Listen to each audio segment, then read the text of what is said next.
And then just What's the password? Good morning, Commissioners. good morning. Good morning. This is the December 15th, 2015 hearing, the last of the year. Chair Srinivasan. Here. Commissioner Shamir Baran. Here. Commissioner Bland. Here. Commissioner Chapin. Commissioner Chen. Commissioner Devonshire. Here. Commissioner Goldblum. Here. Commissioner Gustafson. Here. Commissioner Voss. Here. All right, Commissioners, we're actually going to start with item number 2 this morning, and we'll go back to item number 1 shortly. Item number 2 is an application for a certificate of appropriateness at 1375 Dean Street, the George B. and Susan Elkins House, an individual landmark within the Crown Heights North Historic District. This is a transitional Greek Revival Italianate style freestanding house built circa 1855 to 69, and this is an application to construct a rooftop side yard and rear yard additions, alter the front garden and paving, and excavate the rear yard. The docket number is 15-8112.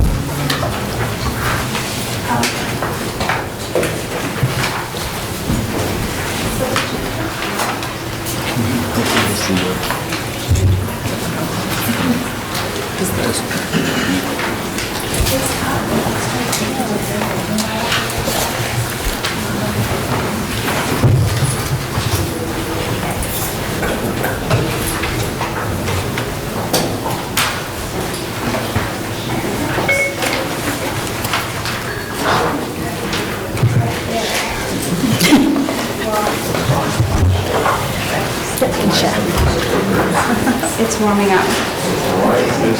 Okay, well, while the projector warms up, I'll get started. This application is for 134 Dean Street. It's an individual landmark located also in the Crown Heights North Historic District, and it is located mid-block between Brooklyn Ave and Kingston Ave in Brooklyn. The project was last presented to the Commission at the public hearing of September 22nd, 2005, and at that time, the applicant presented a proposal to restore the front facade and yard and construct side yard and rear yard additions, slightly raise the pitch of the roof for additional clearance, which would not be visible, and to excavate the rear yard to lower its grade. Staff notes that the building has been vacant for some time. Sure, it is, but I have a presentation as well. Well, while it warms up, maybe you could just show us something. Walk through that. So this is the big one that we... Okay. Thank you. Okay, so just to know before we discuss the redesign that the building is in a highly deteriorated condition, evident by a site visit showing engineer's report. And so I've also noticed the applicant is proposing to subdivide the lot and construct 2 family units on each subdivision. So if you, unfortunately your handout presentation has the original proposal. It's in the visual presentation, unfortunately not your handout, but if you can remember, the Commissioner supported the restorative work and modifications to the hipped roof, but we're concerned about the concept of filling the 2 side yards with the treatment of glass infill. So here are the 2 side yards in question, and at the September hearing, the proposal was to infill them with glass. They're also concerned about the amount of glass and the design approach of the rear addition. The Commission had asked the applicant to restudy the treatment of the side additions and rear addition, but wanted the applicant also to investigate whether variances could be granted through BSA or reconsideration to DOB to alleviate the requirement to fill in these side yards. And Commissioners, if I can just follow up on that last point Gabriella made, the applicant did go to the BSA for a pre-application meeting, met with the chairperson and the senior staff, and at that meeting, they were told this was not a good candidate for a variance. In addition, it would take quite some time, even if they were to pursue the application for a variance. Consequently, they also went back to DOB to see about reconsideration, and they're also informed that this was not a good candidate for a reconsideration. Consequently, they redesigned their proposal, and they're back here today. Right, so the issue was that because it's becoming, I think, 4 units on the site, it triggered the side yard. Basically, you have to have a side yard of 8 feet for a multiple dwelling, or you have to have 0. And so that's the reason why they sort of expanded the wings to the side to get it down to a 0 foot condition. Okay. All right.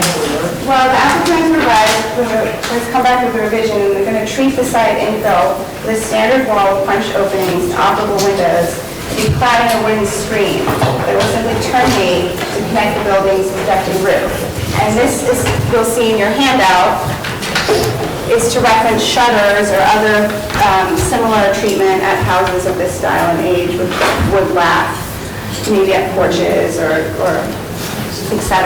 And the side yards are set back substantially from the street and the neighboring buildings, and they'll be finished in a dark color, so the hope is that they will receive. But they're not set back any more than last time.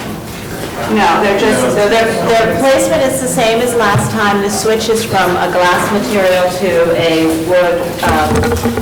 Gabriella, let's just walk through the changes here. Yeah, can you eventually pass around something that shows what it looks like?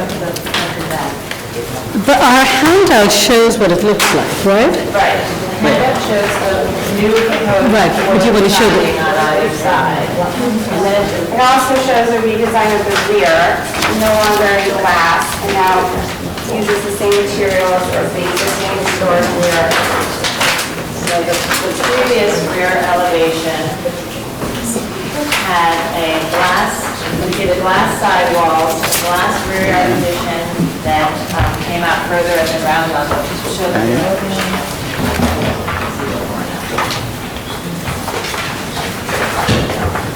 So the side addition is painted a dark gray or? So before it was glass, now it's in some kind of shutters. I think we were concerned about the glass because it's such an anomaly with this building type.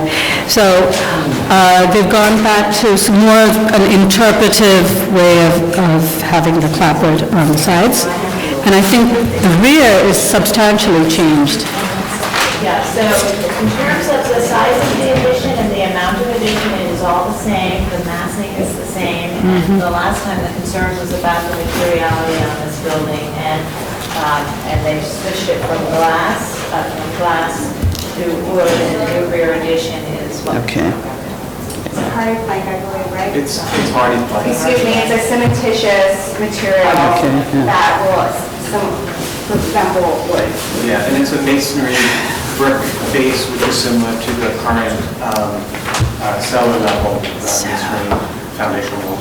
Right, we have to reopen the hearing to have the applicant speak. So we'll reopen the hearing just in case you have to respond to any questions. And so in addition to the materiality, the applicants were asked to investigate whether they could eliminate these side additions of the BSA. And John explained that they could explore that, and we've also seen the BSA, and that because it's going to be an option.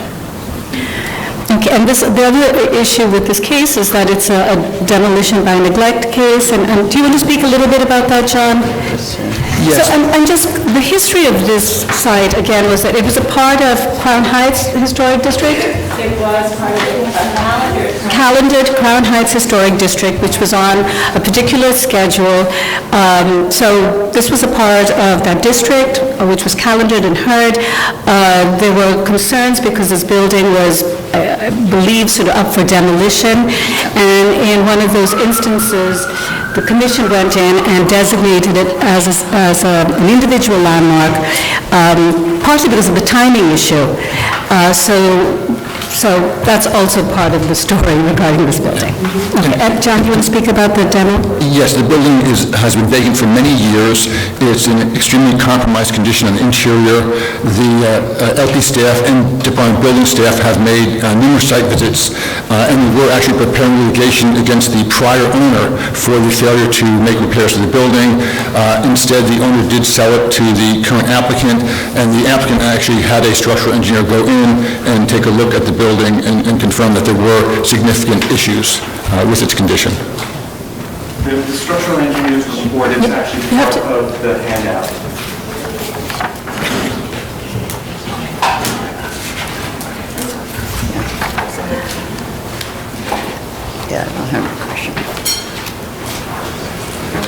Yes, of course. Michael? I assume that from a zoning point of view, that the recesses in the front are considered a court. Yes. Are they as deep as they can possibly be? Yes. The front of that? Yeah. Richard Goodstein from NCQ Architecture, and the architect for the project. So they are courts. Yes, they are courts. And they're at the maximum depth. They are at the maximum depth. Front depth. Yes. Yes, a little bit different in the back because of the extension is a larger court. All right, other questions? Okay, and it's unfortunate that we don't have the comparisons side by side. I think, the front, the real change has been the treatment of the two side wings, but at the rear, it's a significant change, and I think the commission had raised concerns about really the treatment of the rear facade that did not really relate to the building, even though it's not visible. Do we have any other questions for the applicant? Yes, just one quick question. So, at this point, the slatting on these two reveals or side yards is in front of a window system? Is that how it's happening? Yeah, Okay. windows that are similar to the double-hung windows that are similar to the facade. They'd be painted dark. There would also be between the windows, there would be a cementitious fiber-smooth siding, so that there's a relation in material to the way we're cladding the historic building, but at the same time, dark color, receding, and not trying to imitate the existing building. Wait. So here, and thank you for your patience. This is the original proposal, so at the rear and at the front. And here in elevation drawing, it's the original proposal for the front and the rear side by side. A rendering of the new proposal, tax photo with a doctored photo showing the proposed. And here are renderings of the new proposal showing the front and the redesign of the rear. And yes, hopefully this is not possessed and will not change without me pressing the button. Oh, I was wrong. Okay, so again, the previous proposal, the side yard wings were all glazed. Today, you've got windows in wood, set in the wood, and then wood paneling in front of that, or slatting in front. It's a flat system. Right. The idea being that it acts as kind of a reveal, it's something that's kind Right. of very... Yeah, I understand. Yes, Yeah. Sorry, go ahead, Andy. Well, I mean, it would have, so, but we're still asking questions, right? You don't want- Yes. You can continue. Do you have any more questions? Okay. Yes, Michael? I see that one thing that strikes me about it is that it does kind of go above the existing roof line. Is it possible, would it be technically possible to have it below the roof line? Is there a reason? We would love to keep it on the roof. I think this was, right, we talked about that last time as well. Do you want to, can you just explain what the code issue is that about? It's the same side yard issue that the... Okay, it has to extend all the way to the... Side yards are measured at every level. Right, so it has to be up to the point where the roof inclines, is that correct? Or Yes. Well, it extends beyond that, though. Yes, well, the roof level, the attic, is actually habitable floor, which means that as you walk into the side extension, you have to maintain that 8-foot ceiling height. So that was the determinant, having an 8-foot ceiling height at that level in the side extensions. Got it, right. People understand that? Okay, all right. Any other questions? Okay, thank you, Gabriella, thanks. We'll close the hearing. All right, comments? Yeah, oh, I'm sorry, Fred, you go ahead. No, go ahead. So I think it's really important to save the building, however we do that. So it's a wonderful thing that we're continuing to pursue this project. What doesn't makes sense to me is related to the questions I asked. It would seem that to put wood slats in front of an entirely glazed system would make sense, or to have windows, but to have slats in front of sort of traditional window frames, that's kind of doubled. It seems too much. Do you see my point about that? So, you don't have to answer. But, so, while I wasn't really in favor of it all being all glazed, it would make sense for it to be glazed with the slat system in front. But alternatively, now that you've actually inserted windows in the fins, maybe just have it be wood with windows. Okay, so if the commissioners go to page 22 out of 28, that's where it shows the two elevations, and you can see sort of the sort of ghost figures of the windows, which is behind. So I think your recommendation is either do behind the slats to glazing or just actually have punched windows. Okay. Other comments? Yes. Fred? I want to start with the same comment that Addie did, that this being a demolition by neglect case, which is very rare, too rare in my judgment, but rare, and the fact that the house will be saved is an extraordinarily great thing. And I will vote for it as is, but I think I like the idea of the slats just being removed and seeing windows back there. But what's really bugging me here is that yet again we have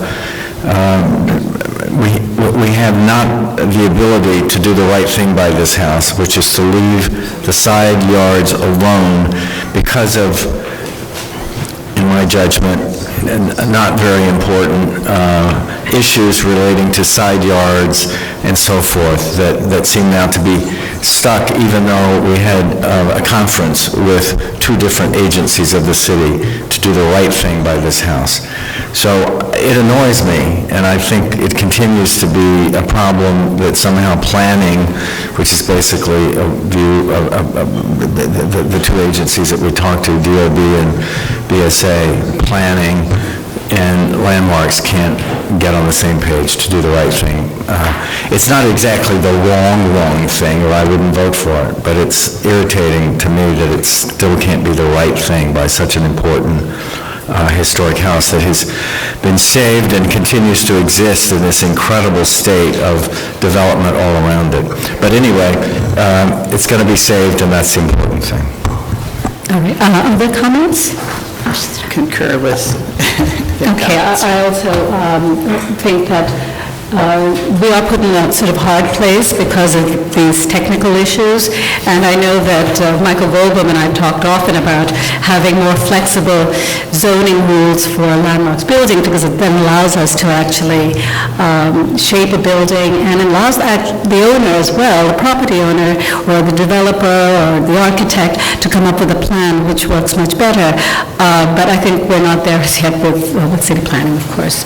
And in speaking in terms of zoning, obviously the issues regarding zoning are not necessarily aesthetic or historic. It's related to other quality of life issues. So, but I would again commend this development team who's taking over this building. I think that the changes that they've made are responsive to the Commission's concerns, and I think our comments, even outside the fact that we were pursuing trying to save the existing envelope as is, I think that they've modified the building in response to very good suggestions by us over here.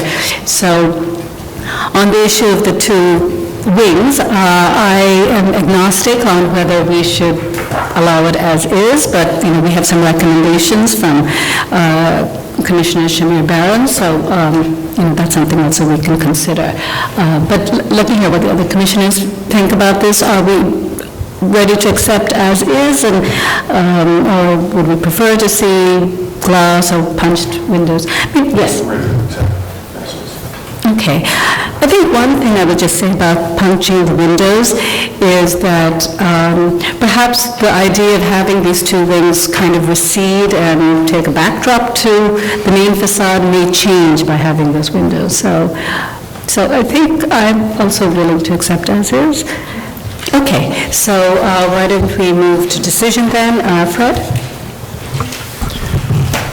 In the matter of 1375 Dean Street, known as the George B. and Susan Elkins House, an individual landmark in the Crown Heights North Historic District. The application is to construct rooftop, side yard, and rear yard additions, altering the front garden and paving, and excavate the rear yard. I recommend approval, noting that the building is in a highly deteriorated condition and that the proposed work will accommodate the adaptive reuse of the building for multiple unit housing and the restoration of significant historic features of the building's front and side facades. That the removal of the altered bay window and portions of the side facades will not eliminate intact significant features and will allow for the creation of side yard extension circulation bays serving new residential units.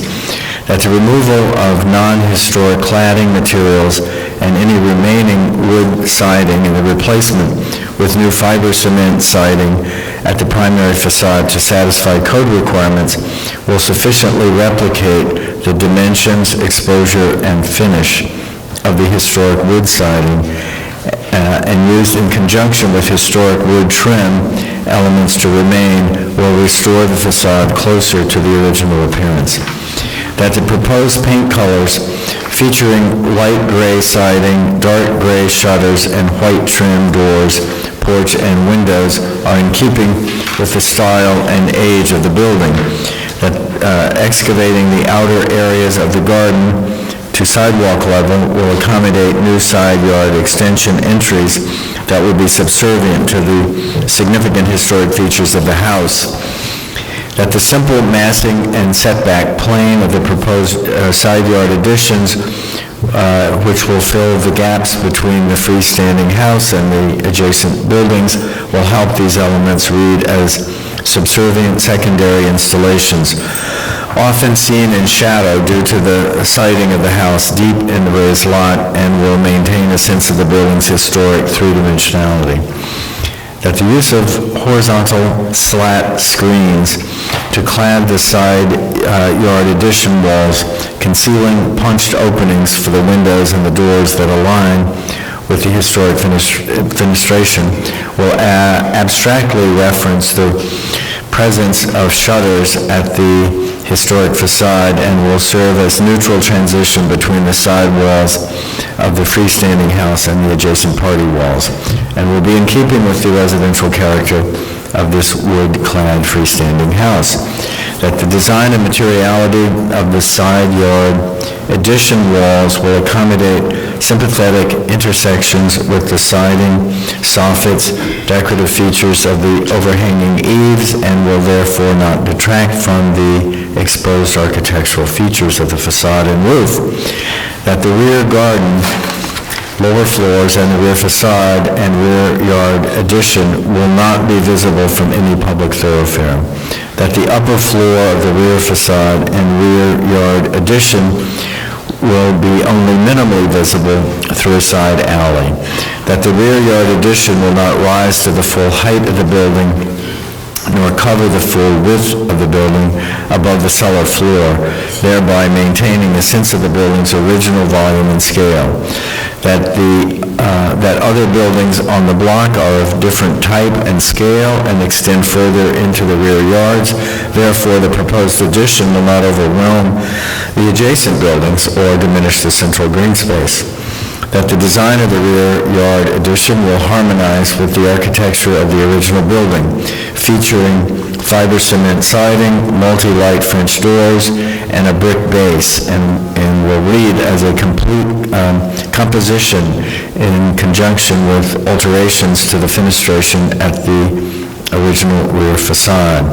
That the balconies and terraces at the second and third floors and the first floor terrace, deck, and garden stairs are simply designed and will not detract from the historic features at the rear of the building, that the proposed alteration to raise the height of the shallow hipped roof and install skylights will recall the original geometry of the roof and will not be visible over the primary facade, that the proposed removal of a portion of the rear of the roof and rear facade to create an inset terrace above the new rear addition will be buffered by the outer ends of the rear facade and roof to remain, preserving the basic volume of the freestanding house, that the proposed excavation of the rear yard will allow access to the garden from cellar level and will bring the garden grade closer to the garden levels of the surrounding buildings. And that the excavation to create the cellar entrances and access to the rear garden will be done in compliance with the Department of Buildings regulations under the supervision of a licensed professional engineer to protect the building's facades and adjacent buildings and will not extend below the existing foundation. Second. All in favor? Aye. Any opposed? This application is approved. Moving back to item number 1, which is an application for a certificate of appropriateness in the Borough of Brooklyn, docket number 16-0213, 280 Carlton Avenue in the Fort Greene Historic District, block 2102, lot 7501, an early Italianate-style row house with Greek Revival-style details built in the early 1850s. The application is to construct a rear yard addition, and the public hearing was on October 27th, 2015.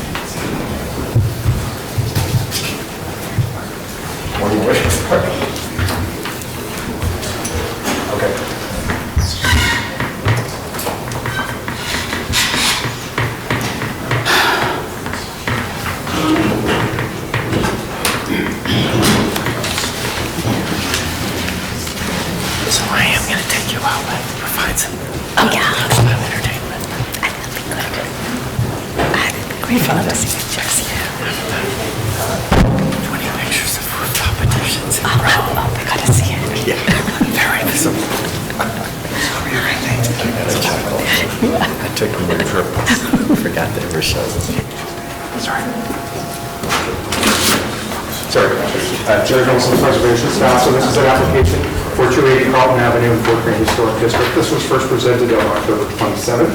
It's an application for a rear yard extension, not visible from any public thoroughfare. So when it was presented, commissioners had concerns about specific aspects of the proposal.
So at the original public hearing, the applicants proposed a partial width addition that would be flush with the facade. Thank you. Can you get to the axle? There it is. Okay, so it was a partial width addition, perhaps you remember. Yeah, you gotta just hold on to it. It seems like it's got a mind of its own today.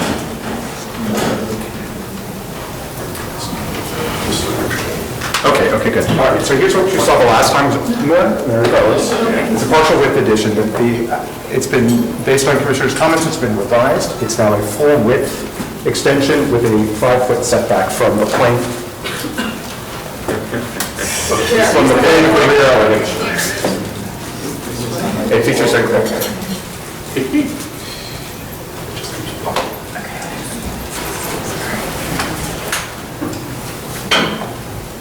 Okay, so note that the surrounding context features a mixture of alterations and additions with a variety of materials, including the adjacent stucco-clad addition, too much to, which the proposed addition would match in height as the adjacent property. A few commissioners expressed concern about the overall composition and the relationship of the proposed addition to the rear facades of the main building and the rear extension, which features an oriel window and corbelled cornice.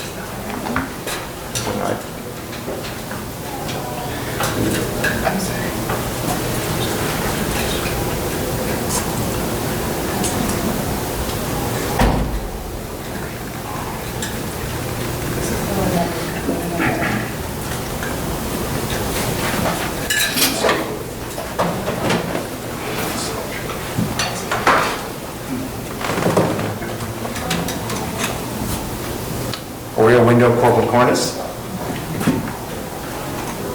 That's on the lower extension. That's staying, as the addition is on the floor above.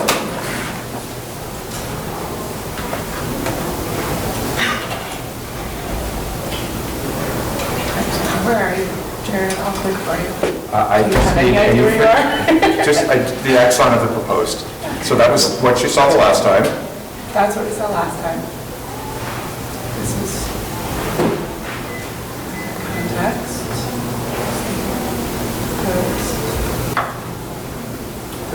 Okay, so the applicant, I'll read and maybe we'll get to the slide. The applicants have returned with a revised proposal, changing the orientation of the addition to run full width across the rear facade while setting back 5 feet from the facade of the existing rear extension to separate these volumes. The fenestration pattern and finish color have also been revised to better blend in with the surrounding facades. Yeah, so if we can just get to the axon. Okay, so if the commission remembers, this was a case where at the rear, there were different kinds of intrusions with different sort of material. And I think there were sort of two issues that came up with this addition. One is, I think, this change in material, particularly because it was extending the face of the building, and so I think the commission really thought that was very awkward.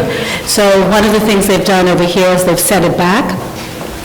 And I think the second issue was the material itself. They made an argument that there's a mixture of materials at the rear, and so I don't know if they've changed anything regarding the material itself, right? Did they? It's the color. They made it a more muted and to fit in. I think. What is it made out of? It's hardy. With a tan finish. Right, and I think the other issue which, Michael, you raised, which really was about drainage, but I think, right, so they have an explanation for that, if we can get to that slide. I'm sorry. There's an issue about the drainage, and I think they can speak to that issue? Or, Jared, do you want to speak to that issue? Well, I think that the specific concerns, it was sloped towards the rear elevation. Right. And now there is a Gutter. detailed gutter. Right, because I think your concern, Michael, was that it was inclined towards the building, that would in fact affect the historic fabric, and so they have I think, a detail that addresses the issue. Yeah, so they put like a continuous gutter at the back. You're still going to have to flash and cover over the brick in order to protect it, which I guess is okay. Yeah. Okay, so the proposed design is inclined, but I see something called alternate design. What is Yeah, that? that's, oh, I see. Which one are they proposing? It's still the tilted one. Oh, in other words, the one on the right is a more minimal slope. Well, it's got, you know, flat roof slope. Okay, and this addition is not visible from anywhere. Okay? All right, so are there, we don't have to reopen the hearing to hear the architect. Any questions? All right, comments? What we asked for. Okay. I think it's still I would not consider it a particularly smart solution to push snow back towards a historic building. But I think that, you know, at least it's kind of feasible, I guess. I personally think that the alternate would be safer in terms of protecting the fabric than the main one, but not by a whole lot. You're assuming it's It's a going to nice snow. damn waiting. Yeah, I mean, what do you think? It's a nice dam Yeah. waiting to happen. And having the flashing, even if with a shallower slope, having the flashing only 2 courses up Yeah, you gotta go to is the- not going to be adequate. I'd want it up at least a foot. You know, I think they would have staff though. Yeah. Okay. All right, so, Adi? Okay. 280 Carlton. In the matter of 280 Carlton Avenue, Fort Greene Historic District, the application is to construct a rear yard addition. I note that the building style, scale, materials, and details are among the features that contribute to the special architectural and historic character of the Fort Greene Historic District.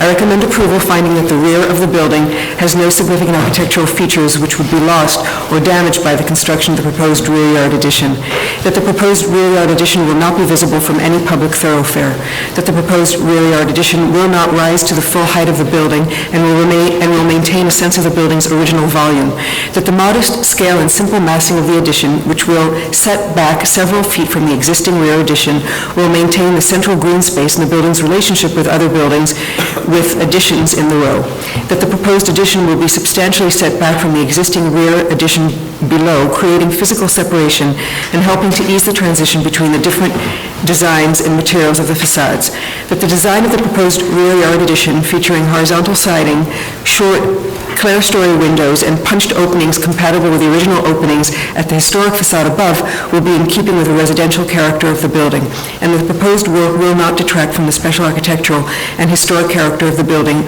or the Fort Greene Historic District. All in favor? Any opposed? This application is approved.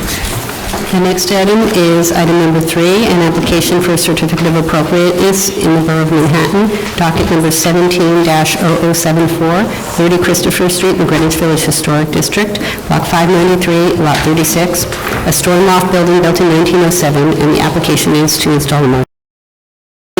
And this was read into the record on October 27th, 2015. So we reopen the hearing? Yeah, okay, we open the hearing.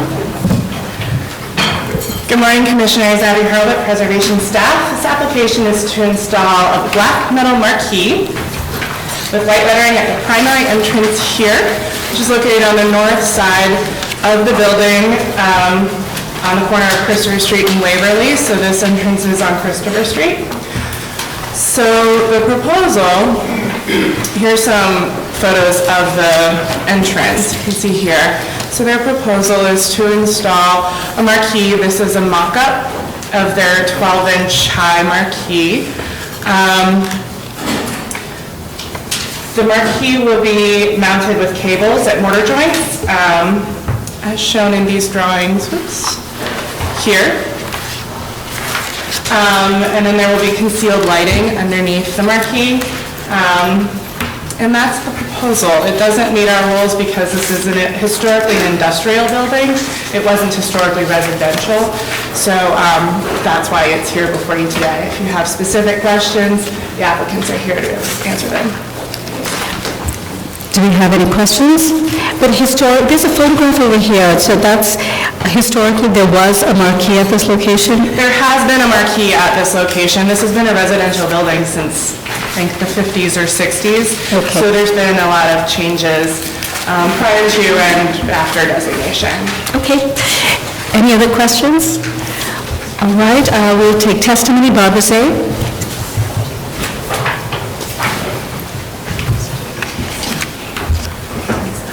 Good morning, Commissioners. Barbara Zay of the Historic Districts Council.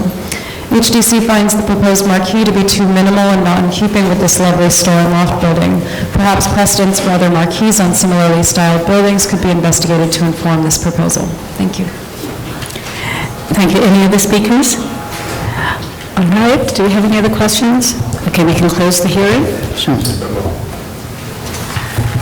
Okay. I think it's straightforward, and you could have a more elaborate marquee, but I think a simple marquee would work too. I think it was an individual landmark, we'd probably call for something more elaborate and more replicative, but I think this is quite appropriate. Given the history, I think a simple thing is appropriate here. Okay. John? In the matter of docket number 17-007-430 Christopher Street in the Greenwich Village Historic District, the application is to install a marquee.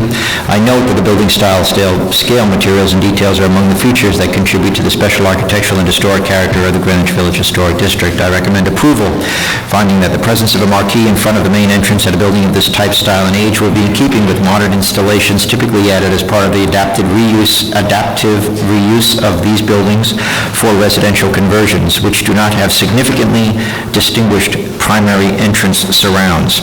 That there is precedence for a marquee at this location on this building dating from the early 1970s when the building was converted to residential use. That the proposed marquee will be well scaled to the entrance facade, simply designed and consistent with marquees at converted buildings of this style and age in terms of its placement, size, materials, and finishes. That the proposed marquee will be installed with a minimum of penetrations at mortar joints at plain brickwork with simple, minimal supports that will not obscure any significant architectural features of the building. That the proposed light fixtures will be well scaled to the marquee, simple in design, discreet in placement with minimal exposed conduit, helping installations remain an unobtrusive presence, and that the proposed marquee will not overwhelm the building or streetscape. All in favor? Aye. Any opposed? This application is approved. Commissioners, the next item is item number 4 on the agenda. It's an application for a certificate of appropriateness in the Borough of Manhattan, docket number 17-8347. This is 39 East 67th Street, located within the Upper East Side Historic District. This is a row house originally designed by D&J Jardine and built in 1876-77 and altered in the Beaux-Arts style by Ernest Flagg in 1903-04. The application is to modify previously approved rooftop and rear yard additions and replace windows at the East 67th Street facade. Am I reopening the hearing for this? Okay, so we'll reopen the hearing.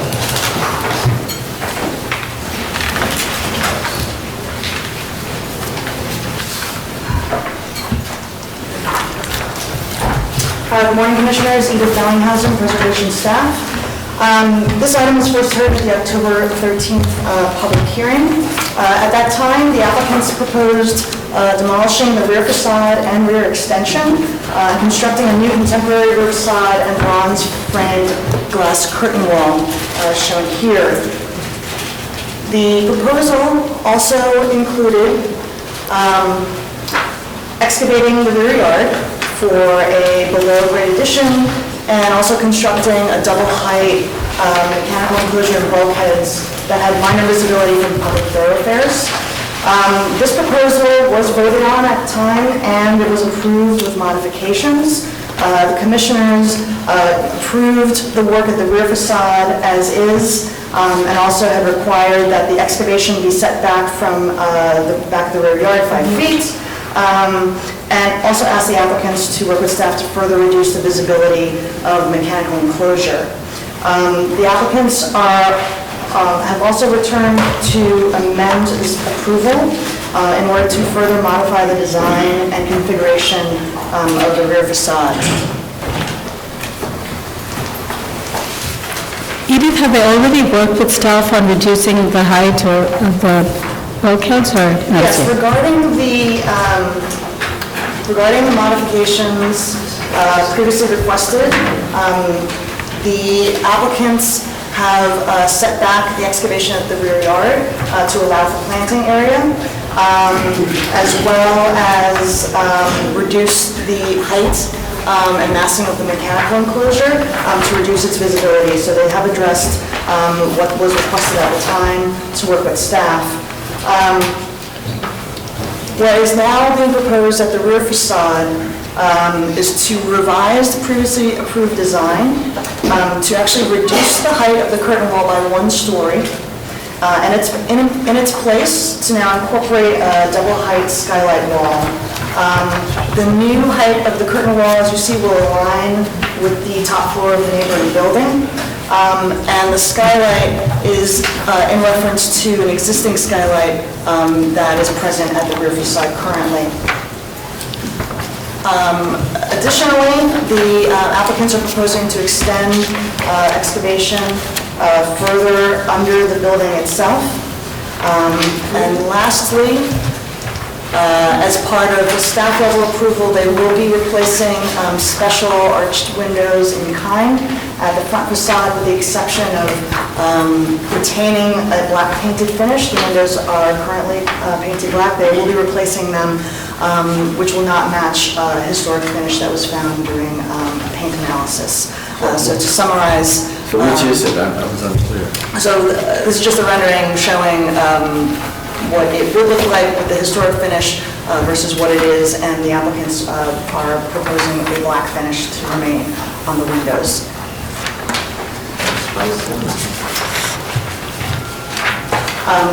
The applicants are here to answer any questions regarding these revisions. Are there any questions? I had a question about the excavation. Yes, originally, but I like this whole project.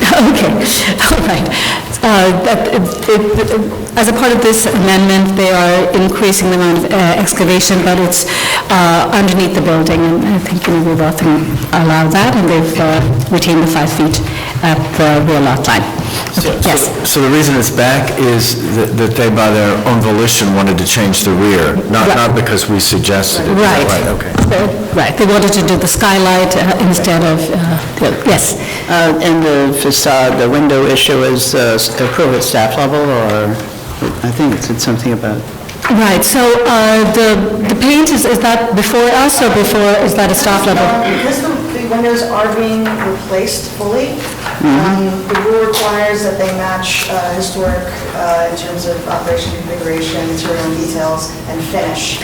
Okay, so it's the color? All of those with the exception of the color, and they want to retain, they currently have a black finish, they want the new windows to also have a black finish. Okay, that's great. Are there any other questions? Are there any speakers? Any speakers on this item? Oh, okay. All right, we can close the hearing. Any concerns? They have brought down the mechanicals, and I think it's, the volume has changed as well as the height. And actually, with the slanted skylight, and bringing down the horizontal plane, it actually matches the adjacent buildings better. Any concerns? Beautiful before, beautiful. I know, it's nice, I like it too.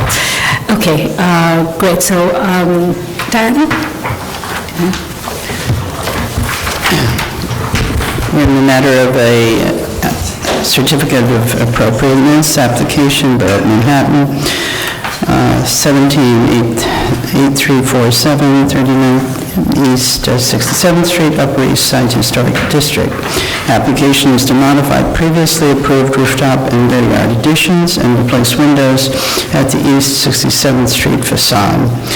I recommend approval, finding that the presence of a steep skylight directly above the rear facade will be consistent with the existing condition at the rear of the building, that the scale and proportion of the proposed rear facade below the skylight and approximate alignment with the roof line and footprint of the adjacent rear facade will improve the relationship between the two buildings, that the excavation below a portion of the original building for a new sub-cellar floor, which will connect to the excavation below the great addition in the rear yard, will be done in compliance with the Department of Buildings regulations under the supervision of a licensed professional engineer to protect this building and adjacent buildings, and that although not matching the original brown finish, the proposed black finish at the replicated special windows will match the existing condition at the primary facade and will be in keeping with black finishes commonly used at limestone facades throughout this historic district. 07 page. Okay. Is there a second? All in favor? Aye. Any opposed? This application is approved. Okay, Commissioners, we're now moving on to the public hearing agenda now. This is item number 5. It's an application for a certificate of appropriateness of the Borough of Brooklyn. This is docket number 178637, 82 Stratford Road, located within the Prospect Park South Historic District. It's a Dutch colonial style cottage built in 1901. The application is to alter the rear and side facades. Good morning, Commissioners. Sarah Ripple, Preservation Staff. This is 82 Stratford Road, which is located in the Prospect Park South Historic District at the corner of Stratford and Church Avenue. The property recently received a staff-level permit for the restoration of historic wood shingles at the second floor and wood clapboard at the first floor, restoration of the historic color scheme, installation of historically appropriate windows, restoration of historic stained glass windows, and restoration of the front porch balusters and columns. The proposal before you today includes the removal and infill of one window on the Church Avenue facade, the removal and infill of the door at the rear facade, seen here, and the removal of two windows and installation of four-part sliding glass doors within an enlarged opening at the south side of the rear facade. Due to the corner location of the building, all of this work will be visible from Church Avenue. The engineer, Gadashori, is here to walk you through the proposal and answer your questions. Thank you, Sarah.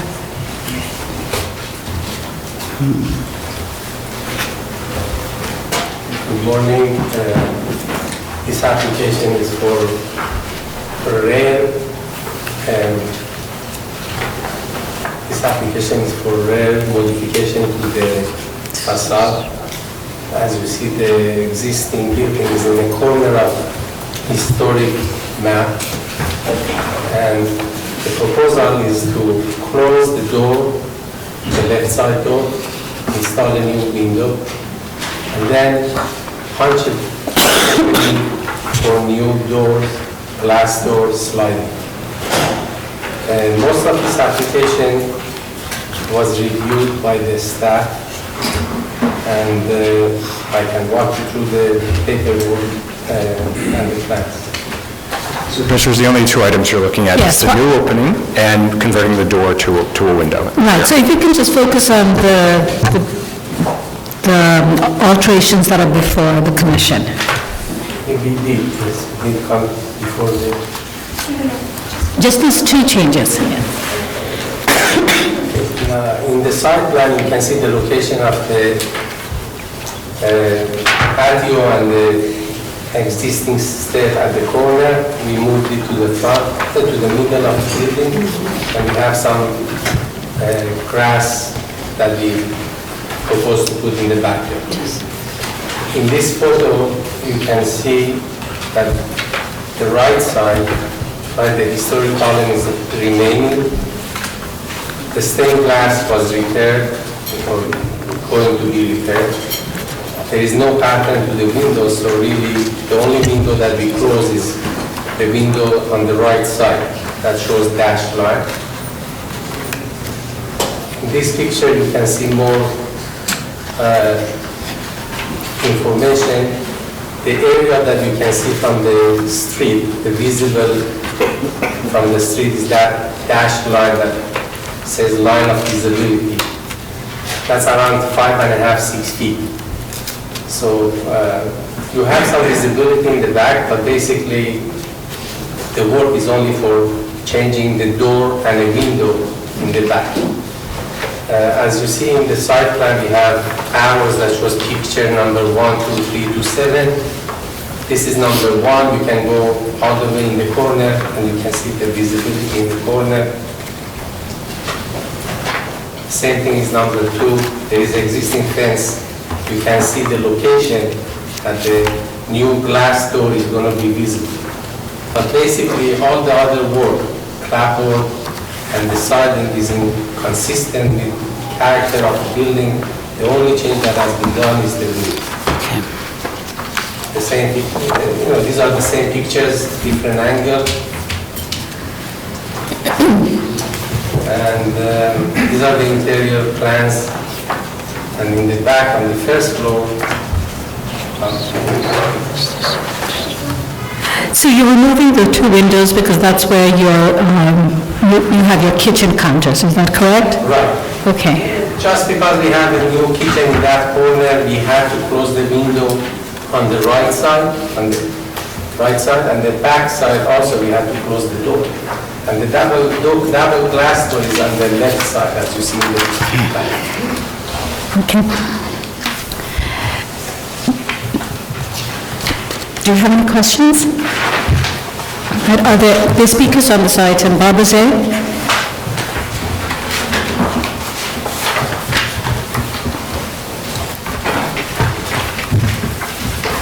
Barbara Zay of the Historic Districts Council.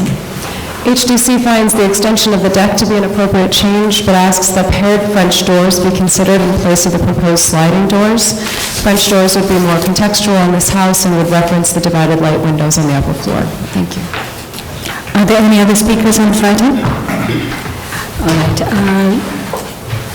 Any questions for the applicant? Okay, we can close the hearing.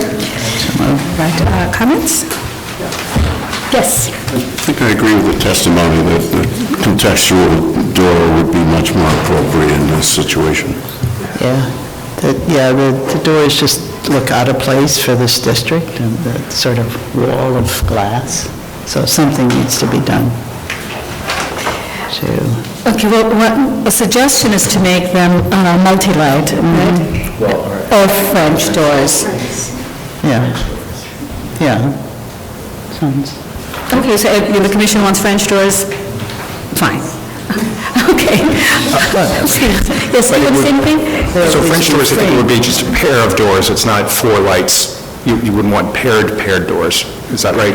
Paired French doors. Two pairs of... Two doors with side lights.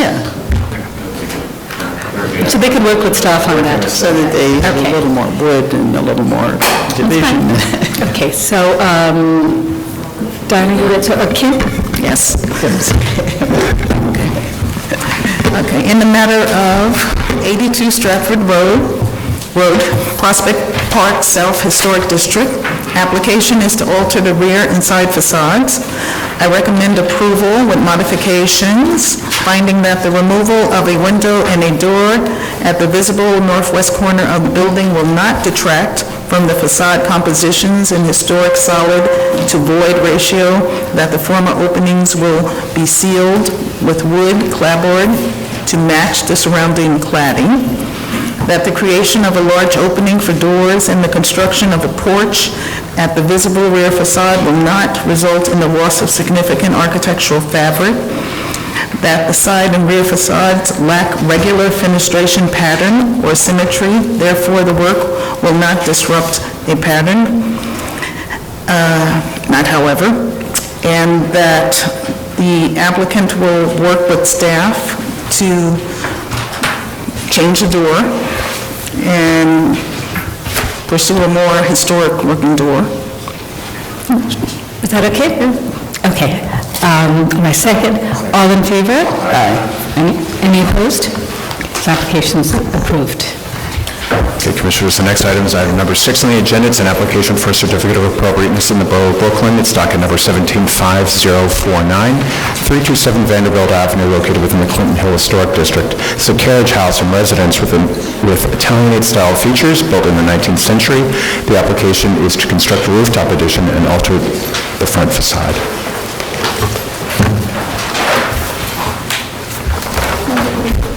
Thank you. Good morning, Commissioners. Emma Wiley, Preservation Staff. The item before you is for 327 Vanderbilt Avenue in the Clinton Hill Historic District. The building is located mid-block on the east side of the street between DeKalb and Lafayette Avenues. For your reference, this is the tax photograph and the existing conditions photographs, as well as streetscape photographs down below. This proposal includes modifying masonry openings at the ground floor and installing new infill throughout the facade, as well as constructing a rooftop addition and railing. The proposed addition has some visibility over the front facade, as well as visibility from the southwest of the property from the corner of Vanderbilt and Lafayette Avenues. The project applicant is here to further explain the proposal and answer your questions.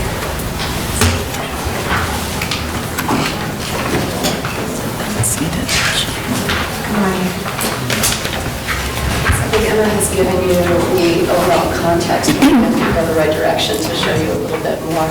The plot plan at the bottom is mislabeled. That is proposed, showing that the proposed extension has a 20-foot setback from the front wall of the building.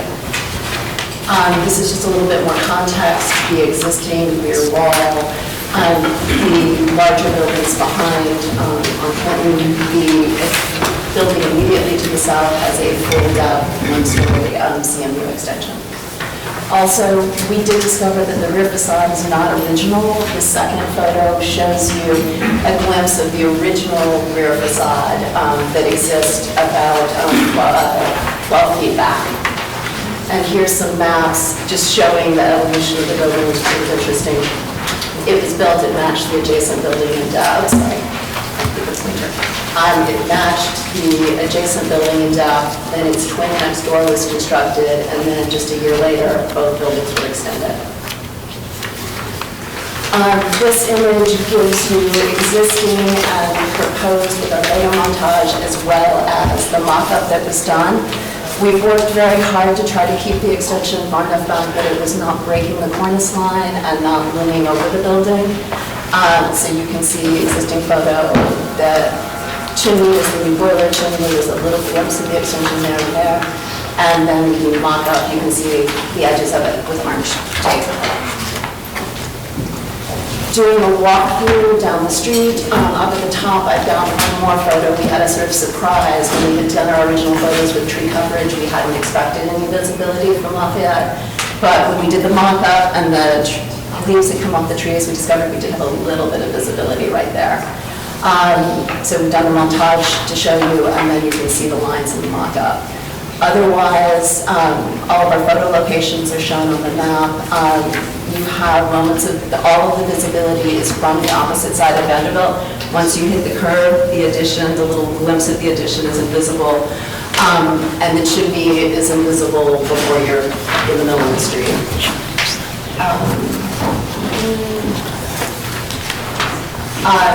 Wanted to show you those first because the elevation of the addition looks moving.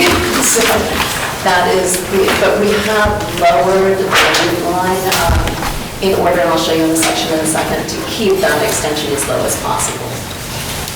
And then we've also done new garage doors, infill to reference the original with the glass and with configuration, although they are roll-up still.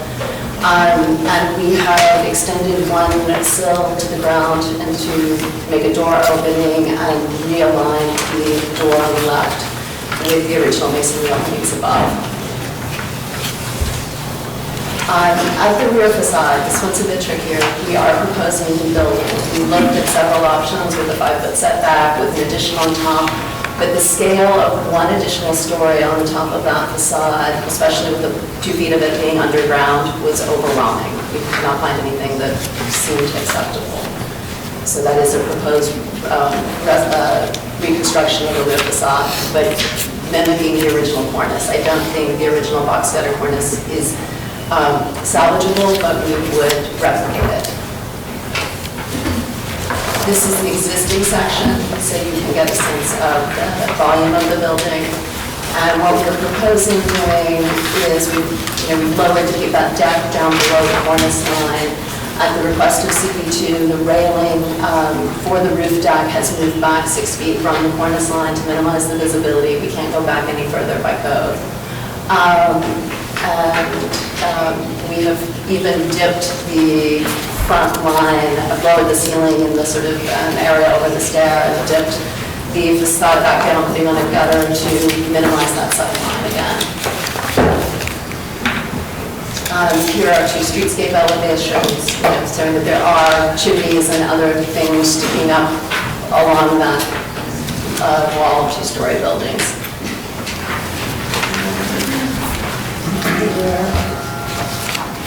And then, I don't know that you care about the details, but we can get into that if you do. Do we have questions? Questions for the architect? Yes, Diana? Yeah, just as the rear extension, does it go any further back? It is in plane with the current rear wall, with the exception of the chimney. It is projecting about another 8 inches.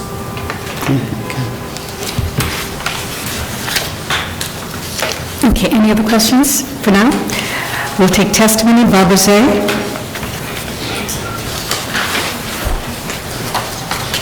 Just easier to pass. Barbara Zay of the Historic Districts Council. As the Clinton Hill Historic District Designation Report states, this property is, quote, extremely well preserved. It is part of a quirky row of carriage houses that lends a utilitarian character to the street and the district. Its offset side door and general lack of symmetry are part of its charm, which is also found on the neighboring carriage houses. HDC finds that while the addition of a new garage door is a nice touch on the front facade, we would prefer to see its early and extant asymmetrical configuration left alone. HDC also questions the proposed rear facade, which would add quite a bit of bulk above its neighbors, as well as an overwhelming amount of glass on the ground floor. The visibility of this addition above the rooftop is difficult to ascertain, so we would ask that the applicant do all in its power to bring down the height and conceal the addition as much as possible. Thank you. Thank you. The next speaker is Amy Louise Pommier. Amy Louise Pommier, president of and representing 328 Clinton Avenue Tenants Court. We oppose the proposed construction on various points.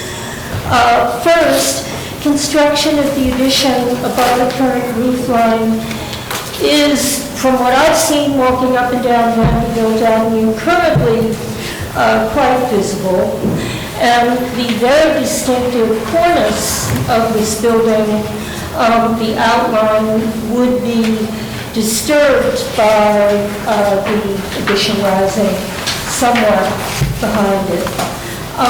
Regarding context, the addition differs markedly from the style and height of the adjacent row of carriage houses, and it would disrupt a harmonious line of buildings. There are currently no rooftop additions anywhere on this block, so this could set an undesirable precedent for construction possibly in the future. There are 7 of these 2-story carriage houses in a row, of which this addition is almost in the middle of the row. So it really does break up the continuity of the line.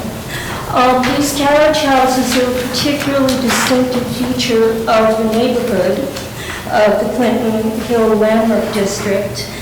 And we believe that the design integrity of this building should be preserved.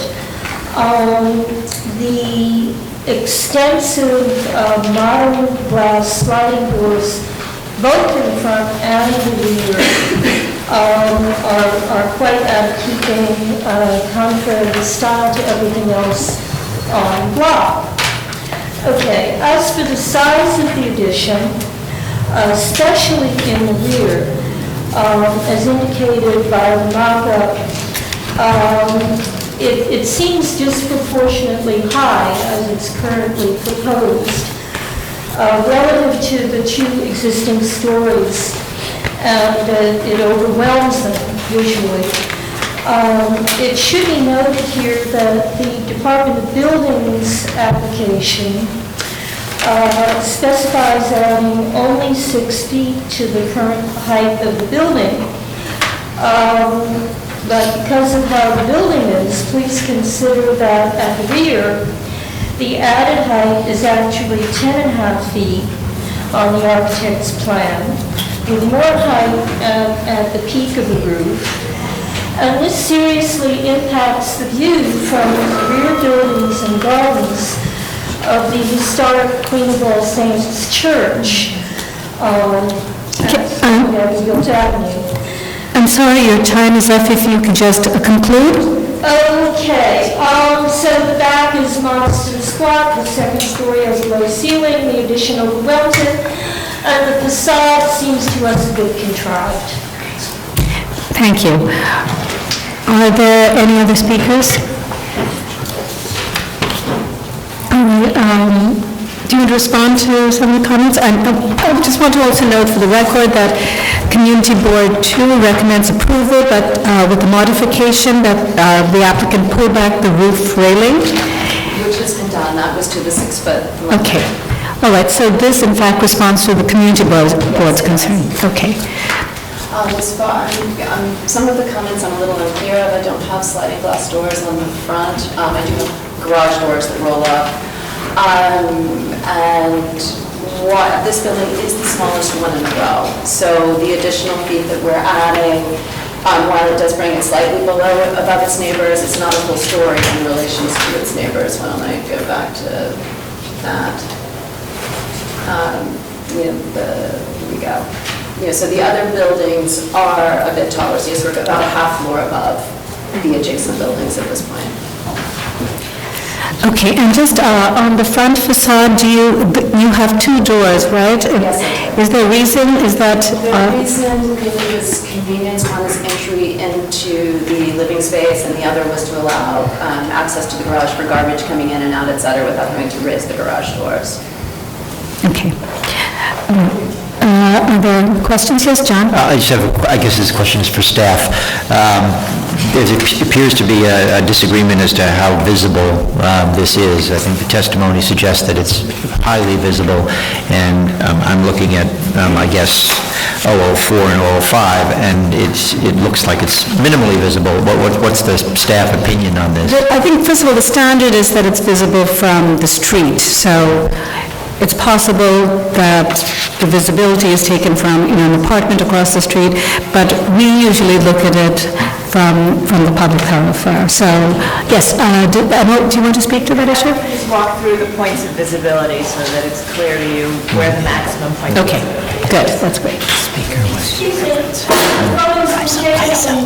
Okay, thank you. We'll see. Yeah, I agree. So this is taken from directly across the street. There is a church, if we go back to the plans.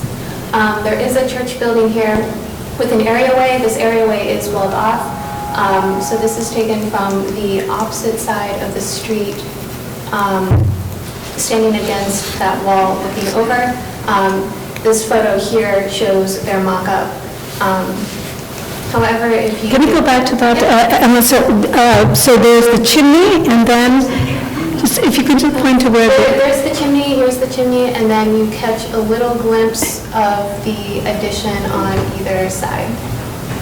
Okay, and photograph number 3 also, I can see it at one end. Yes, right? Okay. this is from an angle, it's not dead on, this is from an angle walking down the street. Okay. And as you continue down the street, once you get to this section of the block, you do see the applicant has chosen to clad the addition in a stucco that is reminiscent of the brick in context, so it's a little difficult to see, but you do catch, this is kind of the most amount of visibility, you do catch that profile of the addition from this corner. I have another question. I didn't see any plans.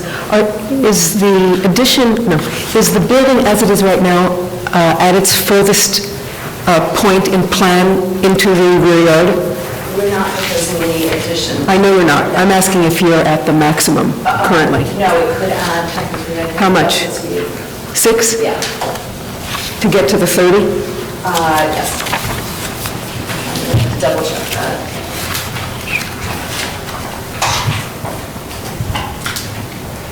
Okay. Are there other questions?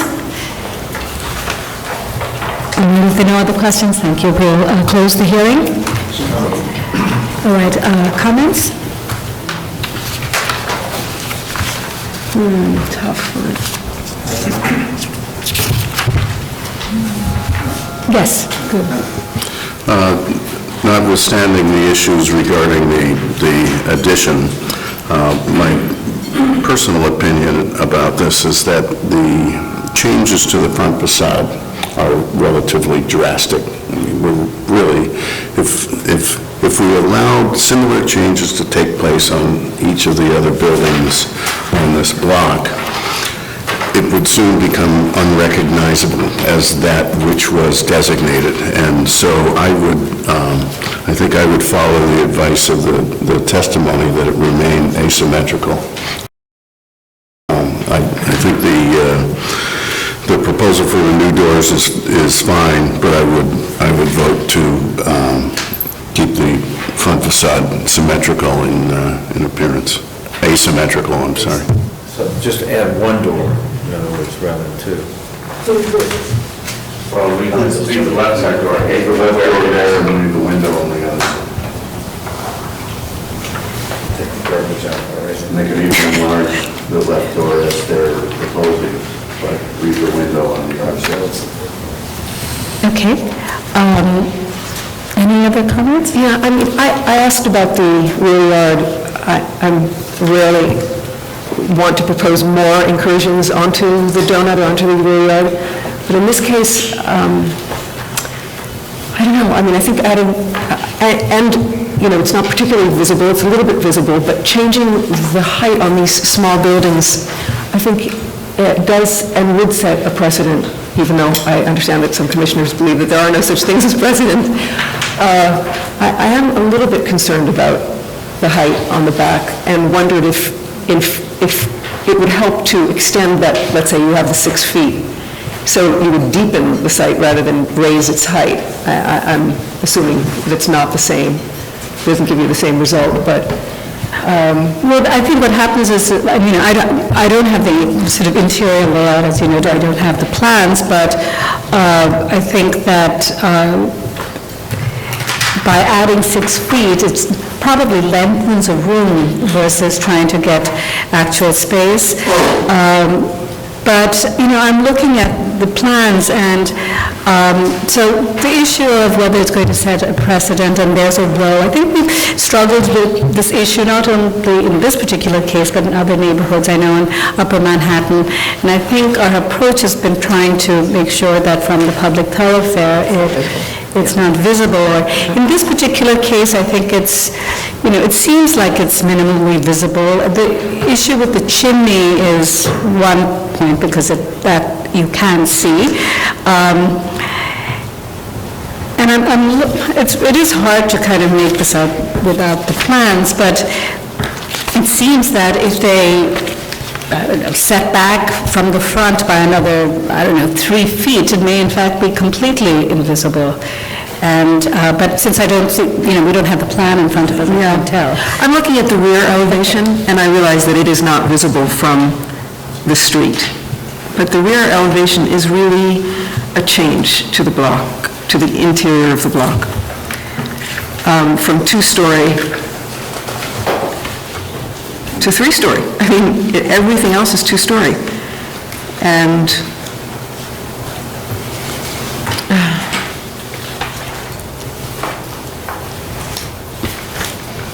I mean, clearly, it is not visible from the street, but it is a dramatic change in the back. Okay. How does our usual theory about preserving the top floor on the rear apply to this? Because if you look at this, obviously, we're changing not just the fenestration on the top floor, we're actually eliminating a peaked roof and replacing it with a flat line, and so how does that apply? Well, I think what happens is that usually we do it where we have a consistent row, so where they're matching lines at the rear, and you have sort of, and Caroline can speak to this issue, or Jerry can speak to it, but that's the situations where you really want to maintain the cornice line and you want to maintain the top row of windows. I think in this particular case, we can discuss it. It's a little bit different, but they're all carriage houses. They're not necessarily one row built at the same time. Yes? I'd be okay with if at the back, they set it back even a nominal amount and change the treatment above the cornice line so that you could read the existing building. And I think that the front would qualify as minimally visible by our standards, and I would be okay with it. Yes. Okay. Yeah. Yes, Kim and then Diana. I was thinking on the rear, if they could actually get them to be a little more like a dormer, lower the roof line a little to match, so it's a little above the existing roof line and somewhat like a dormer in there. If they just give it a slope, like a mansard roof. What they could do is, what they've done in front is they've sloped it backwards, right? So from the street, you I think at its highest point, it's I think roughly about 8.5 feet, and then it sort of rises up, and then at the back, I think it maxes at probably, I'm not sure exactly what it is. So the question is whether to sort of slope it back. Just to do like a mansard, kind of get it to be less wall, more roof, to match the basic roofs. Because it would look more like a half story than it would look like a full story. You're saying from the front or the back? From the back. Right, the only thing I would say about that is it kind of introduces a different element at the rear, and perhaps, I don't know if you can get it to sort of match the adjacent, I mean, I don't know, I'm open to the idea, but... Can you use that same line of the, of the roof itself, that same sill, the same... I mean, one thing is that I think, historically, the building had a particular cornice, and I think perhaps if we just have the third floor set back, then we can keep its historical face. So maybe in that case, you don't have to sort of match it to the adjacent building's cornice. Just as a minor clarification, the rear facade is not in its original plane. They had documented that rear facade is moved.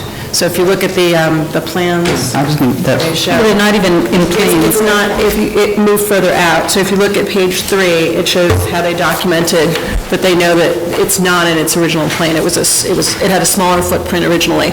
They think, though, that they may have reused some of the elements when they moved it. Like the cornice may be something that was salvaged. But it was two-story. I'd have to go back to the applicant to make sure. I believe so, because the front is 2 stories, so that would make sense. Yeah.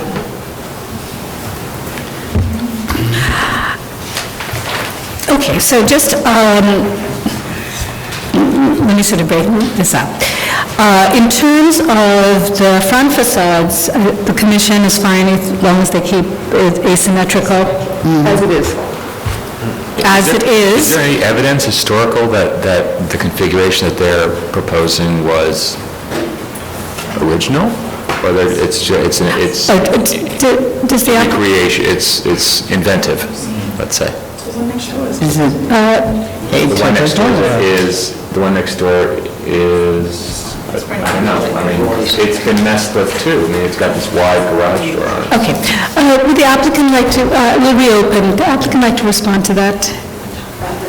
Okay, so... I may have missed the question because it was a side conversation. Okay. Is there any historical evidence for the way you're proposing to modify the front facade? We assumed that door was originally in alignment with the masonry openings above, based on the house next door. You can see there's an alignment which they destroyed with their garage door, which eats into both sides. But it appeared that the twin next door had the alignment in both bays. And that was actually, we thought that was something that would be appreciated rather than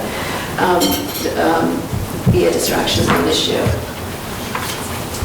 So we were assuming we were restoring an original configuration. They have not stripped any of the paint from the facade, so if they do, we might be able to further verify the change in the brick. Okay. All right, so it's, in terms of the front facade, how about if they work with staff, if this was historically this kind of configuration they can keep as is, otherwise they'll go to what the historic configuration was? Fine. Okay, just in terms of the rooftop addition, it seems from the street, I think it seems the commission's okay with it. Right, so when it comes to the rear, what about we recommend, as one of the commissioners, I think Michael said, that they set back the top floor, and that will retain, even though it's not historic, but it's a nod to its two-story. The scale. It gives a scale. Reference to the scale. Yeah, I thought that was a good suggestion. Okay, so we're okay with that? Yes. Okay, great. So we'll close the hearing, and Michael? All righty, regarding 327 Vanderbilt Avenue in the Clinton Hill Historic District, the application is to construct a rooftop addition and alter the front facade. I recommend approval with modifications, finding that the proposed alterations to the highly altered ground floor of the front facade and the simply designed roof and rear facade may not eliminate any significant architectural features of the building, that lowering the southern window sill to create a barrier-free entrance and realignment of the northern door with the window above would support a more symmetrical organization of the building's base if it's supported by historical evidence, that the basic organization of the ground floor elements at the front facade, as well as the configuration of the windows and doors, and the materials and finished palette will replicate aspects of the historic conditions at the building base, that the applicant will research that and verify that with staff, that the rooftop addition railing and brick chimney will be set back from the front facade with only upper portions seen from limited views from public thoroughfares between the upper floors of larger neighboring buildings, thereby helping the addition to remain subordinate to the building in a discrete presence within the streetscapes, that the simple detailing and neutral finish of the addition will further help it to recede from view, that the existing rear facade is likely not the original facade,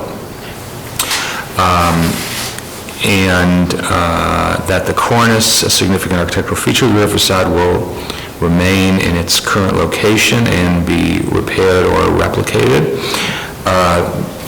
The rear facade is not visible from any thoroughfare, that the raising of the height of the rear wall of the building will not change its overall typology, that the proposed rear facade will feature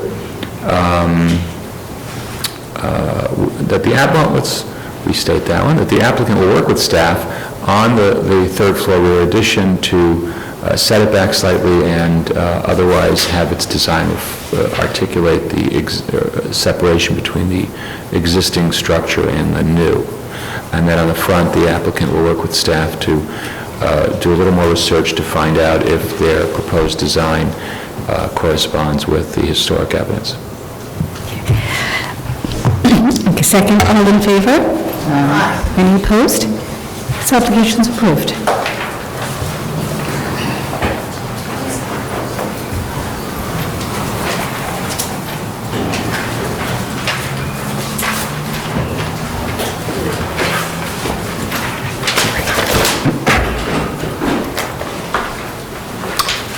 Sorry. The next item is item number 7 on the agenda. It's an application for a certificate of appropriateness in the Borough of Brooklyn. Docket number 16-8087, 334 MacDonough Street, located within the Stuyvesant Heights Historic District. This is an English Gothic-style church designed by Orrin Dio and built in 1898-99. The application is to install a barrier-free access ramp and alter a fence. Good morning, Commissioner. Sandy Chung, Preservation Staff. 334 MacDonough Street is located mid-block between Lewis and Stuyvesant Avenues in the Stuyvesant Heights Historic District. Here.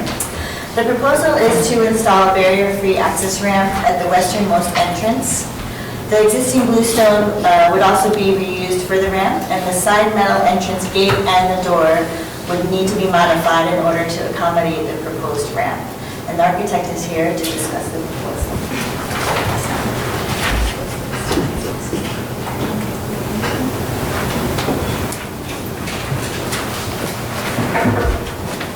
Good morning, everyone. My name is Molina Den. I'm here representing the architects Michael Abraham McCall, and today we're going to show the proposed ramp for the beautiful brownstone church of the Stuyvesant Historic District. As you can see, the building has 3 entrances. The main, which is the middle, and then these 2 secondary entrances. We decided that the best location for the ramp would be at the second story side of the building, because of this portion, the facade actually sets back, and this allows for the ramp to have ample space and also for it not to encroach into the sidewalk, as opposed on this side where you have a curb cut, you have a tree pit, an existing tree. So we looked at these different options and decided that this is the best location because it's open and it's just better with our design and giving amp space. Existing condition right now is a 3-story step with bluestone cladding. In our proposal, we are reusing the bluestone to clad the platform and the retaining walls of the ramp. This is a render plan just showing the proposal and, you know, the alignment is not that far off from the existing bluestone steps at the main entrance. So the ramp will be concrete stained to match the bluestone. And then at the platform, we have the bluestone cladding with some steps, remnants of the existing steps. And these are like the different conditions that exist that kept in mind within our proposal to use the bluestone for the existing steps, the simple railing, so it doesn't retract from the church, and then this existing gate that's on the side here, this gate will be modified to the height of the ramp, and we're proposing to, because of the change in elevation, we're proposing to cut a portion and then move the bottom rail up and weld together. Also, because of the height limitation, the fixed transom would have to be welded back into the door so that the whole door could be fully open. And then here we're showing the existing railing detail that we're proposing to keep the existing design, just to be consistent, and also because it's a design that doesn't retract from the building, so it's pretty simple. This is the collage just showing the front facade. We're showing a mixture of the existing and proposed. We're showing the photograph with the existing fence, which we're proposing to remove. But because this will be a hardwork in Photoshop, we didn't take out the pickets. So this is just showing the ramp and how it will look adjacent to the other entrances. So the plan is for no fence at all in front of the ramp? No, yeah, we're removing the entire fence because... All the way along the whole front of the building? Yes. The existing... Even in the old doors? Yes. The existing condition right now for the fence and the gates is that for every gate is in front of every door. And because our ramp landing, the entrance of the ramp is here, it wouldn't make sense for us to move the gate right next to this gate. Commissioner, just to clarify, that fence actually wasn't there in the designation photo. Okay. If you can see the photograph from 1910, you see the church wide open with no fence in front. Okay, are there any questions? Any questions? Okay, we'll take testimony. Barbara Zay.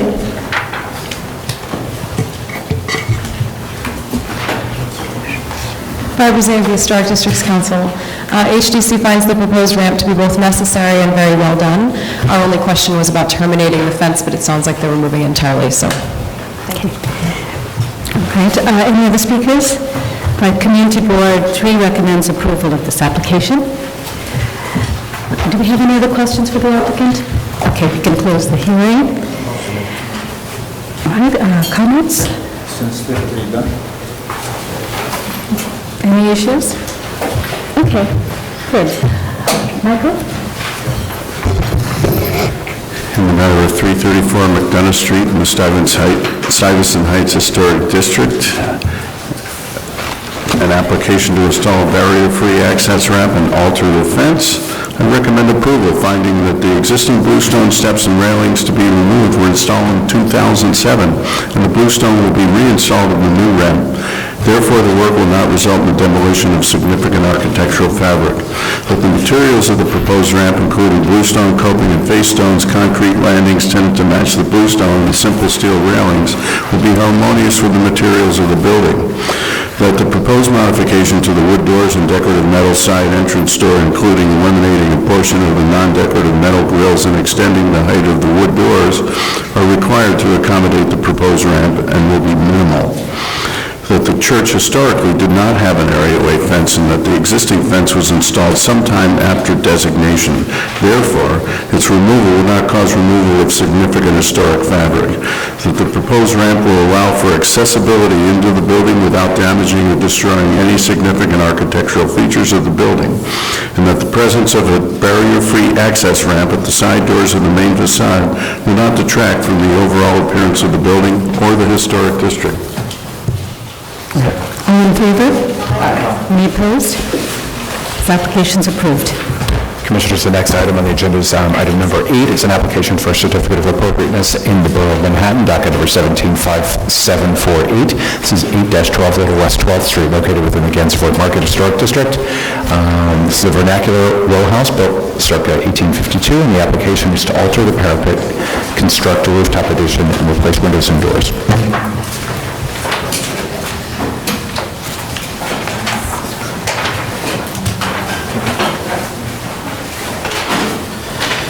Good morning, Commissioners. I'm Marcus Watson with the Preservation staff. 8 through 12 Little West 12th Street is located on the south side of Little West 12th Street between 9th Avenue and Washington Street in Gansevoort Market Historic District. This proposal is to construct a rooftop stair bulkhead with additional occupiable space, alter the heavily modified parapet to be straight across the three buildings at the front and at the sides and rear to accommodate a flat roof deck. This is also to construct a glass railing around the perimeter of the roof and replace the windows. And the applicant is here. And I'm sorry, somehow this rotated itself.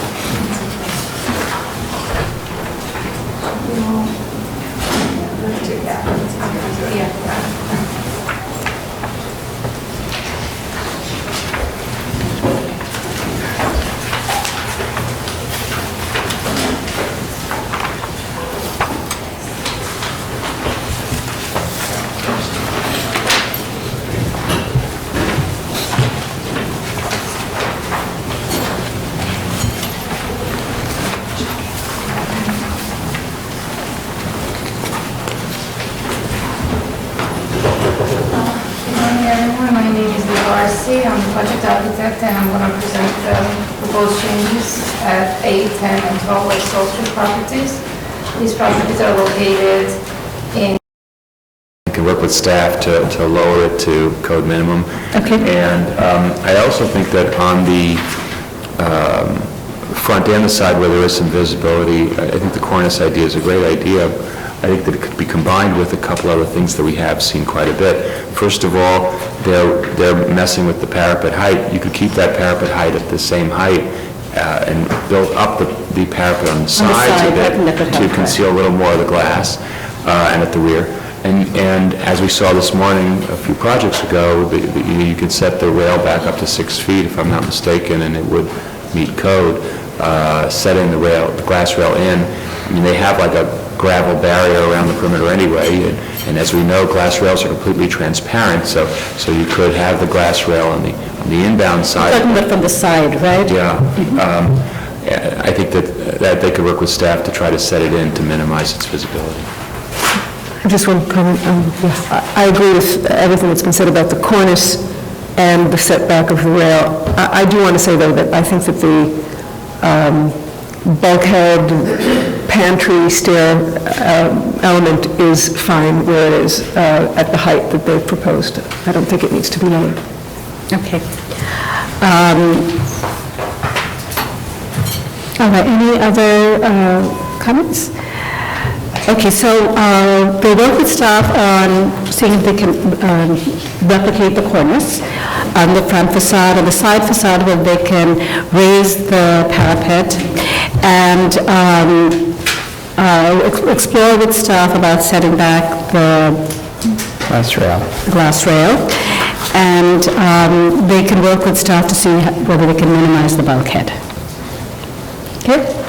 All right, great. Yes.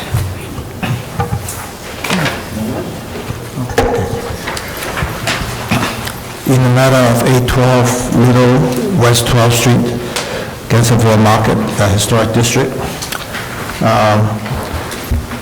noting the style, scale, materials, and details of the building are among the features that contribute to the special architectural and historic character of the Gainesville Market Historic District.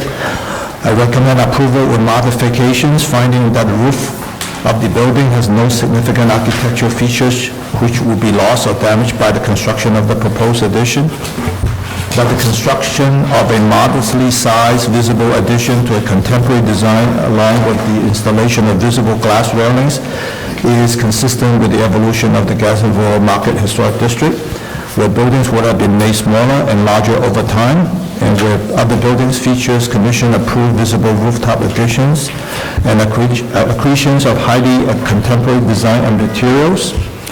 But the design of the proposed rooftop addition featuring gray matte finish, composite wall panels, wood slats and metal windows would differentiate itself from historic building facades, but will not call undue attention to itself. That the historic cornice was removed prior to the installation and the parapet has been altered over time, including the removal of the masonry, reducing the height of portions of the parapet, therefore evening out the parapet profile and replacing damaged bricks will enhance the building's roof line.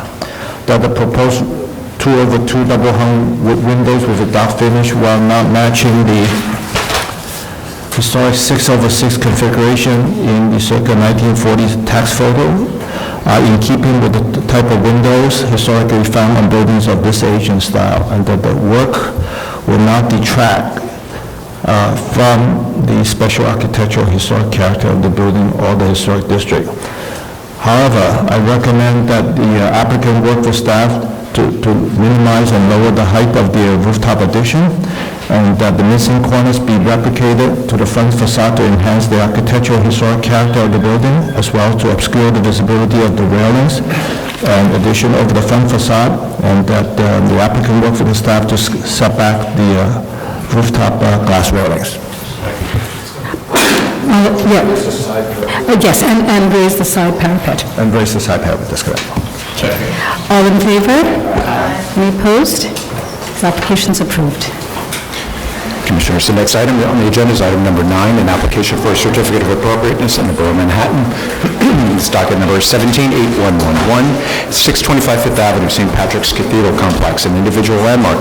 This is a church complex including a Gothic Revival-style cathedral, rectory, and cardinals' residence, designed by James Renwick Jr., built in 1858 to 88, and a French Gothic Revival-style lady chapel, designed by Charles T. Matthews and built in 1906. The application was to create a curb cut, alter a retaining wall, install a gate, and construct a security entrance. Good morning, Commissioner Sandy Chung, Preservation Staff. St. Patrick's Cathedral Complex is an individual landmark located on the block between East 50th Street and East 51st Streets, between 5th Avenue and Madison Avenue. The proposal is to remove a portion of the stone retaining wall, construct a security entrance, and install a gate at the northeast corner of the East 50th Street elevation.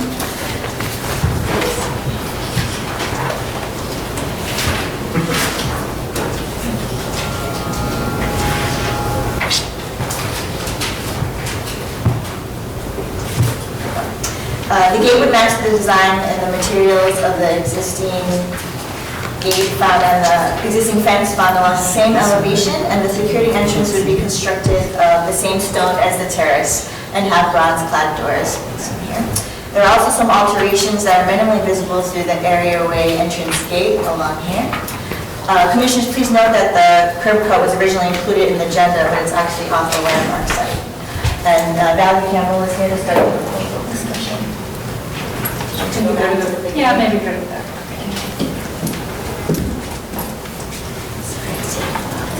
Sorry. Good morning. My name is Valerie Campbell. I'm with Kramer Levin, and we're Land Use Counsel to the Archdiocese. When we get back to the first shot, which has absolutely nothing to do with the application, but it does show the results of the really extraordinary $175 million restoration that has been recently completed at St. Patrick's Cathedral, and that was a 10-year project. In addition to the restoration, the cathedral has done a number of significant mechanical and security updates. The mechanical actually includes a geothermal heating and cooling system. And with respect to security, the New York City Police Department Counterterrorism Unit has been doing an assessment of the cathedral, and one of the areas that they've identified was the security of the Cardinal Dolan as he is entering and exiting the cathedral, and also the security of his vehicle. So this application is intended to address a significant security issue. The proposed secure vehicle entry will protect him as the Cardinal as he enters and exits the cathedral and his residence, and will provide secure storage for his vehicle. It's been designed to be as minimally obtrusive as possible and will be constructed with materials that are compatible with the palette of materials found in the cathedral complex. It will be richly and fully landscaped. The entryway will incorporate a vehicle turnaround so that pedestrian safety will not be compromised when the vehicle is exiting. If the Commission approves this application, we will also be applying for an authorization from the City Planning Commission to create a parking space in an existing building. Jeffrey Murphy, the architect, will speak next, and we also have Robin Key, the landscape architect.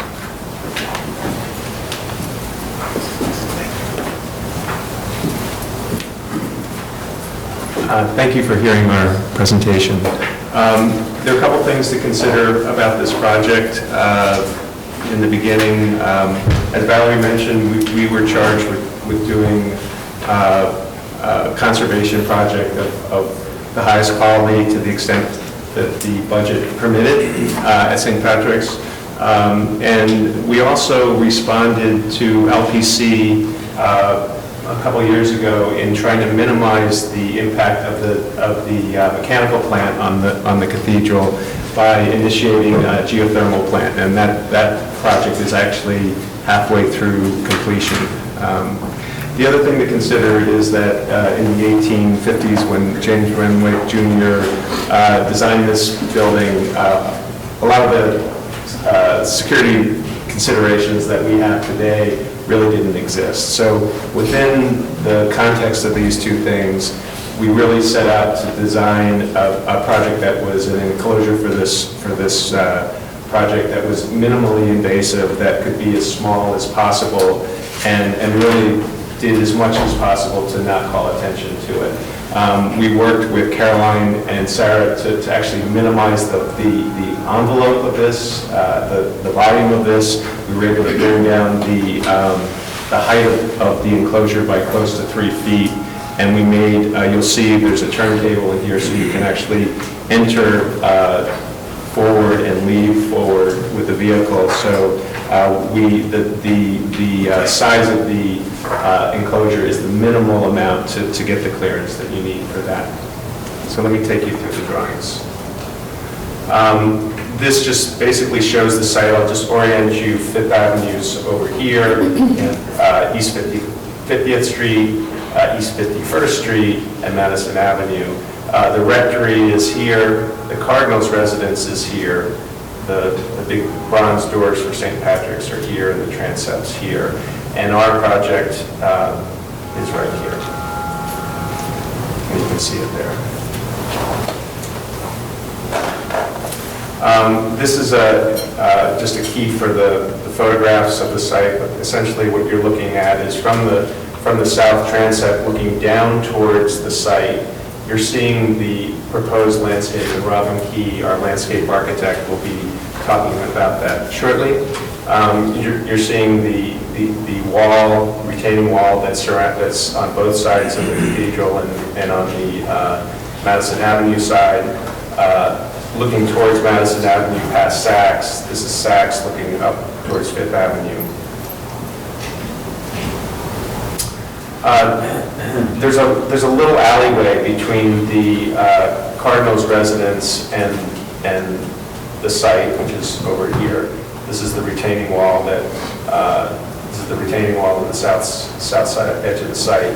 This is this little areaway, and what we're proposing is to make a link to the secure entry through from the Cardinals' kitchen in his residence across this little areaway and into a stair that we'll show you in the plan. But essentially, the language of this is really just to pick up on existing openings in this areaway. This happens to be an area we've gotten landmarks approval for a couple of vents for the mechanical system, and so in some ways this little enclosure here helps to obscure that. This is just a slide to show that there's some paradigms for breaks in the retaining wall. This happens to be this happens to be a break that was made in the 80s for a handicap ramp. This is a typical entry in both the north and south sides of the transept. This was a 1980s, I think, Peter Marino project, which was the Parish House entry. And then on Madison Avenue, there's a way to get up into the terraces, and these are sort of private gardens for the priests. Again, this is the existing condition after it's planted. Robin Key will talk about this in a few more slides. This shows the roof of the secure entry, and you can see that it's actually covered with sedum trays, and so the idea is that looking down from the surrounding buildings, you see growth on top of this. There's also a number of trees, and it's flanked by plantings. This is a plan right at sidewalk level. You're seeing a 10'4" entry, curb cut, and a 10'4" entry in the wall, swinging garage doors. The gates swing in, the garage doors over them, and you drive onto a turntable here. This is a stair that gets you down into this little enclosure in the areaway, and then from here into the kitchen. And that's a plan through that link, and this is the kitchen, and this is the hallway that leads to a little elevator that the Cardinal uses to get down there. This shows sort of the scale of what we're talking about with regard to the cathedral and this project, and what our project looks like situated in this composition. Again, the blow up of this area with the retaining wall. At about this point, the retaining wall is sort of at head height. And this is what the enclosure looks like. We are reproducing the existing fence here to make these gates here. This surface is clad with granite. It's basically the same finish as this granite coating. It's a flame finish. Minimal detailing to sort of not call attention to it. And then the bronze doors match the bronze doors at the front of the building. Can I just ask a question about, I'm not entirely clear, in what sense is the areaway that exists not sort of secure enough? Is it the issue that when the car pulls up to the sidewalk right in front of that areaway, that dimension of the sidewalk is too much exposure for the Cardinal? The car never pulls up. He basically goes into that garage, gets into his vehicle, and drives away. So you come in, he's never exposed to the outdoors. No, I'm asking in the existing condition, why is it that the areaway that exists does not suffice as the entrance for the Cardinal? It means that I'm just not clear. Well, it's a two-part. There are multiple ways that you can actually walk into the cathedral and out the front door if he chooses, but it's the combination of him walking across the sidewalk and getting to his vehicle and having his vehicle in a public lot where somebody could tamper with it. It's about security for the Cardinal. That's the program need. No, I understand, it's an issue of the dimension of the sidewalk. Yeah. In terms of his... It's about, normally if you have sort of a home or residence, you drive into your garage, but they don't have that, so... Not really in Manhattan. Right, but people drive into public, their accessory garages all the time. So When the Archdiocese has been consulting with the counterterrorism unit, it's not only, it's the security of the Cardinal as he's entering and exiting his residence, which he can't do without going over the sidewalk, and it's also a secure spot to keep his vehicle, which is currently in a public lot, and you can't really, absent a 24-hour guard, you can't ensure that it's safe. Okay. Jeff, are you... I just have a couple more slides. Yeah, sure. Just to further clarify, he would normally come out the front door, which is around the corner on Madison Avenue, so he wouldn't necessarily use this as an access to a vehicle that's waiting for him on the street. This is a section through that little enclosure. This is a cross section that shows you. That shows you the secure entry and the alleyway beyond it, and the Cardinal's residence here. This is a cross-section, or a section through the sidewalk that shows the vehicle and the stair leading to the residence. And then this is the section that takes you from the residence up the stair into the enclosure. This is the rendering before the enclosure, and this is after. And I'm just going to ask Robin to talk briefly about the planting.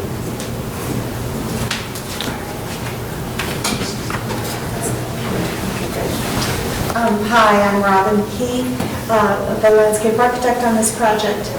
What our plan is with plant material is to use a foil of several layers of evergreen material to screen the enclosure year-round. So we will use an evergreen shrub in this area and along the side of the building. We have plans for two different kinds. We're going to plant an evergreen ground cover in the sedum trays on top. Because we're trying to keep the building so low, it'll just be a ground cover because the soil level will be shallow. We will plant an evergreen ivy on the side of the building, and these small flowering trees will also give a lacy foil. You saw the view from Fifth Avenue looking east, and you could see that we have other plantings in that view. So we really hope to give this layered evergreen look to the building so it really disappears. Okay. Are there other questions? Yes. Oh, sorry. Go ahead. I didn't mean to cut you short. I'll be very brief. No, that's okay. I just want to make the point that dimension is approximately 4 feet, and that we minimize the height of the enclosure on the inside to 7 feet is the minimal allowed by code. This is another view, frontal view. This is a view from down the street, looking before and after. It's before and after. And then these are just two images from Rockefeller Center across the street, and you can see without the enclosure and with the enclosure. Can you go to slide 07, LPC 07 for a moment? So you were showing the 1980s entrance to the rectory, right? Okay. And just adjacent to that, what is that structure? There's another structure to the left of that entrance. Oh, that's the rectory. This building? Yeah, can you go back there? This building. Not this, can you see over there, right, that, Yes. yes. Yeah, that is our temporary chiller. That was approved 3 or 4 years ago, and basically that goes away after the summer. Okay, all right. Are there any other questions? Okay, are there any speakers on this item? Any speakers? All right, Community Board 5 recommends approval. And if there are no other questions, I think we can close the hearing.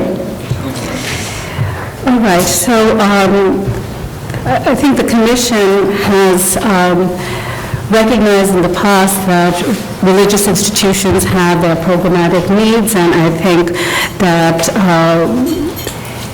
we recognize that that for the institution, it's important to accommodate that. I think all of us recognize that St. Patrick's is one of some of the most beautiful individual landmarks that the city has, and words can't even sort of express what it is. But it is an individual landmark that is surrounded on all 4 sides by the public thoroughfare, and I think from that perspective,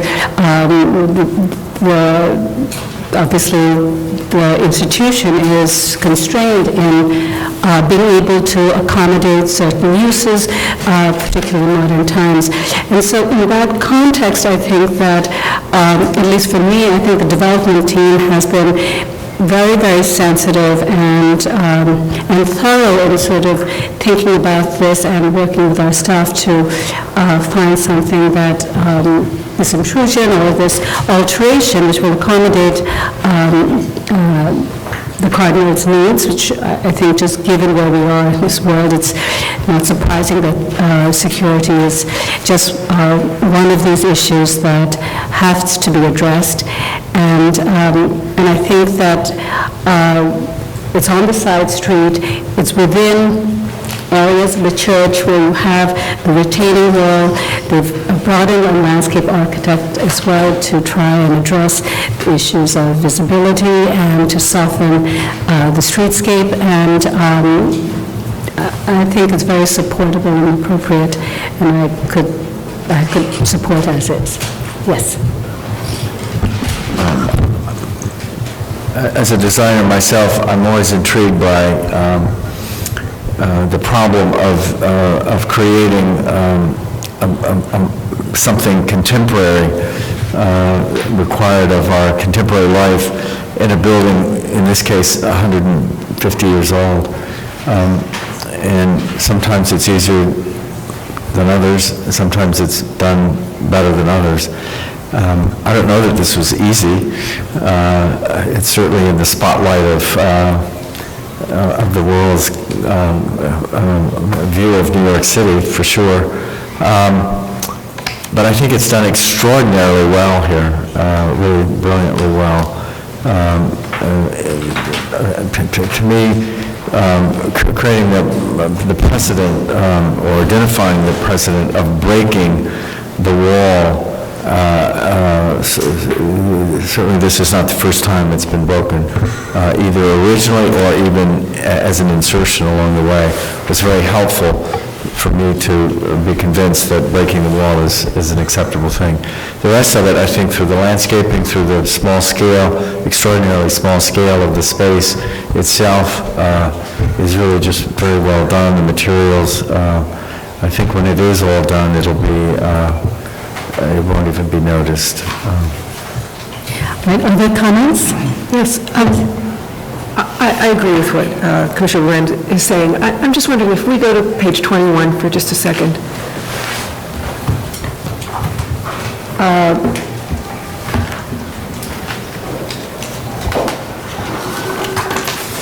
Yeah, I'm wondering if others feel that maybe the carport might want to look more like a continuation of the wall, which would mean that it's kind of roof plane or the second horizontal would read more like a kind of what do you mean, like coping? Yeah, continual coping, rather than try to pretend it's, it doesn't, it seems right now that it's not the vocabulary of the building or of the wall, and so it's another, and maybe foil, masked with the green might work, but I just think if it continues the wall, the wall language, it might be better, blend. Okay. Other comments? All right. Is there no other comments? Just on the issue of how do the other commissioners feel about sort of I think the architects understand what the comment was, right? In fact, it becomes just sort of an extension of the wall going in, and I think that could work too. Yes. But it's not the extension of the wall. Okay. The wall is a historic element that surrounded most of the block. I think to design it, I think the right design has been achieved in what's being proposed as a second element, which is set back and then using landscape and this very low scale to achieve its results. I think it's right now. Okay. Are we fine? Yes. I was just going to say, my instinct is somewhat the same, which is that just because it's a new element, to make it clear that it's a new element, I think I'm a little more comfortable with them, even though it might be nicer, prettier or something. I feel like it needs, I'm happy to have it be a little more clear that it's new. Okay, so let me ask the commissioners, we're fine with it, the design as is? Okay, then I think we can go ahead with that. Right? Yes, you are. Okay, in the matter of 625 Fifth Avenue, also known maybe more popularly as St. Patrick's Cathedral Complex, an individual landmark, the application is to create a curb cut, alter a retaining wall, install a gate, and construct a security entrance. I recommend approval. Finding that the proposed stone to be removed at the retaining wall will be reused at the side entryway walls of the proposed security entrance and vestibule, helping to retain historic material. That the proposed materials and simple design of the security entrance, including schist cladding to match the existing retaining wall and bronze-clad doors, will allow the security entrance to blend in harmoniously with the cathedral complex without calling undue attention to itself. That the plantings on top of the security entrance will be seen as a continuation of the existing green space surrounding the complex, thereby minimizing the visual impact of the structure from the public thoroughfare. That the proposed vestibule connecting the proposed security entrance and the Cardinal's residence will only be minimally visible through the existing gate at the sidewalk level. That the proposed gate will match the materials, details, and finish of the existing fencing.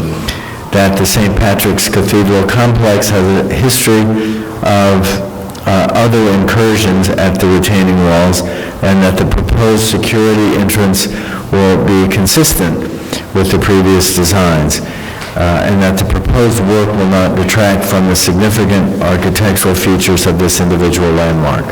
Second. All in favor? Aye. Any opposed? This application is approved. Thank you.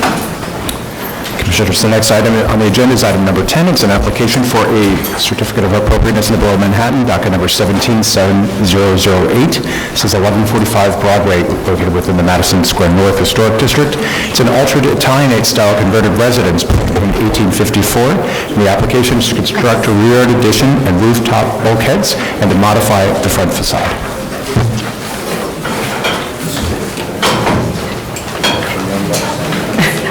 Good afternoon, Commissioners. Timothy Shaw, Preservation Staff. 1145 Broadway is located on the west side of Broadway between West 26th Street and West 27th Streets within the Madison Square North Historic District. The application is for modifications of the front facade, including the installation of new storefront inlet at the ground floor and display windows with the cornice at the second floor. The construction of a visible stair and elevator bulkheads, which can be seen from the north along Broadway. And for the construction of a full lot, full width, full height rear yard addition. Please note that the building was originally a residential row house that was altered with a new storefront infill at the ground floor prior to 1910, and with the infill of the second floor installed between 1910 and 1940. Joseph Marino, the architect, will present the proposal.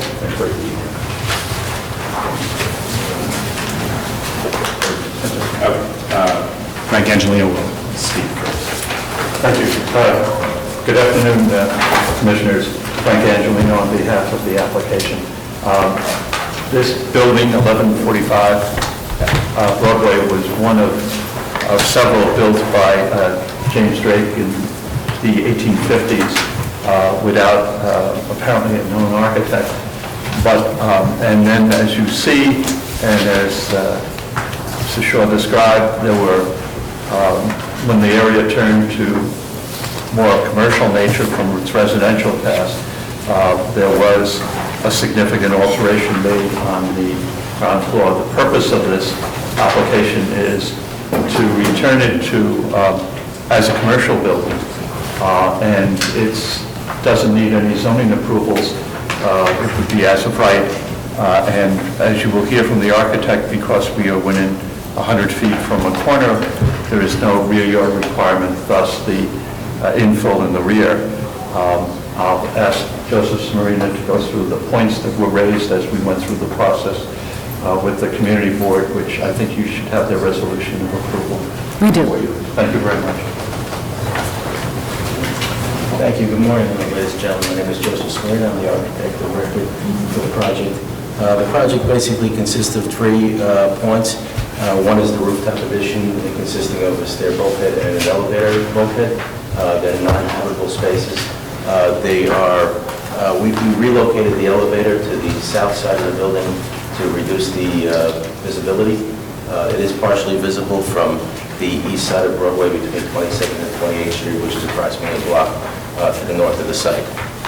The second part of the application is the rear addition. There is right now a 1-story extension in the building, which is built full, and we're proposing to increase that on the 2nd through 5th floor. It's an irregular shape. On one side, it's a 12-foot, 2-inch extension. On the north side, it's a 21-foot, 2-inch extension. The walls will be abutting the adjacent neighboring walls on every side, and there's very little exposed facade. The rear extension is not visible from any location on the sidewalk, streets, or in the rear yards of the adjacent properties. The third element is the facade restoration, which, as you can see, the building has been occupied by illegal stores. My client recently purchased the building and is regentrifying the building. So the proposal is for a 2-story storefront, painted gray. The color is Knoxville gray. The brick facade is existing as a painted brick facade, and we propose to paint it color matching the original brick fabric that was probed, and it's proposed that Permison red and Coventry gray would be the lintels and the sills, which will be reconstructed at a cement stucco. We are proposing to add a cornice and crown moldings, and that's my presentation. Okay, do you want to just go through the visibility slides? Sure. You change the slide? Here, use this little bars. Forward, back, and then what's that? So in the upper left, you see a key plan.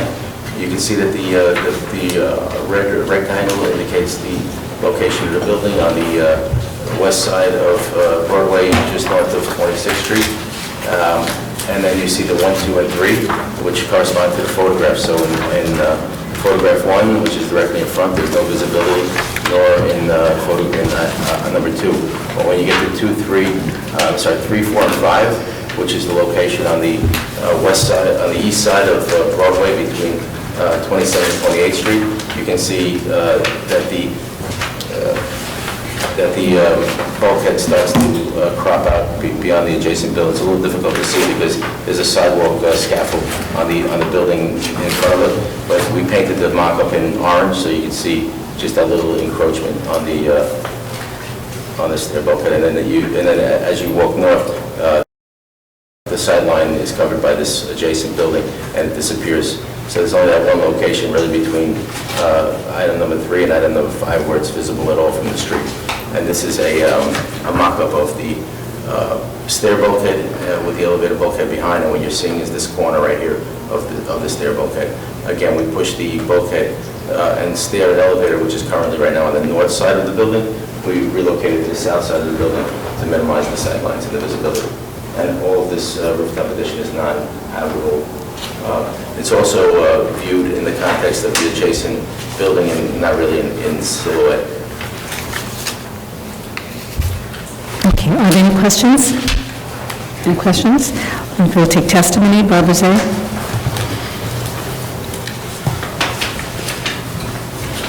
Barbara Zay, the Historic Districts Council. HDC commends the proposed work on the front facade and the minimally visible rooftop bulkhead. We ask, though, that the applicant consider stripping the brick rather than repainting it, and that since the building is low-rise, a sheet metal cornice be installed instead of the proposed fiberglass. Thank you. Are there any more speakers on this item? All right, Community Board 5 recommends approval with, they also recommend that more wood be incorporated to the design facade restored, so more wood be incorporated into the design and that the facade be restored to the original color.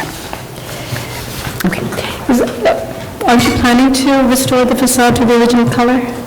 The facade is painted gray right now. Right. The original color of the brick is red, and we're trying to match this. You're trying to match that. The color of the brick. Okay. We're not proposing to strip the paint because of all of the alterations that have been done over the years. We're not sure what we will find. Okay. Are there any other questions? All right, so we can close the hearing. All right, comments? Yes. I think it would be worth at least exploring with staff assistance about the possibility of stripping it. It doesn't look like there were a lot of modifications north of the second floor. It's possible that it is not feasible due to the material used, but it certainly would be a way to improve the long-term health of the building. And eliminates the maintenance, continued maintenance issue also. Okay. All right, any other comments? Okay, yes.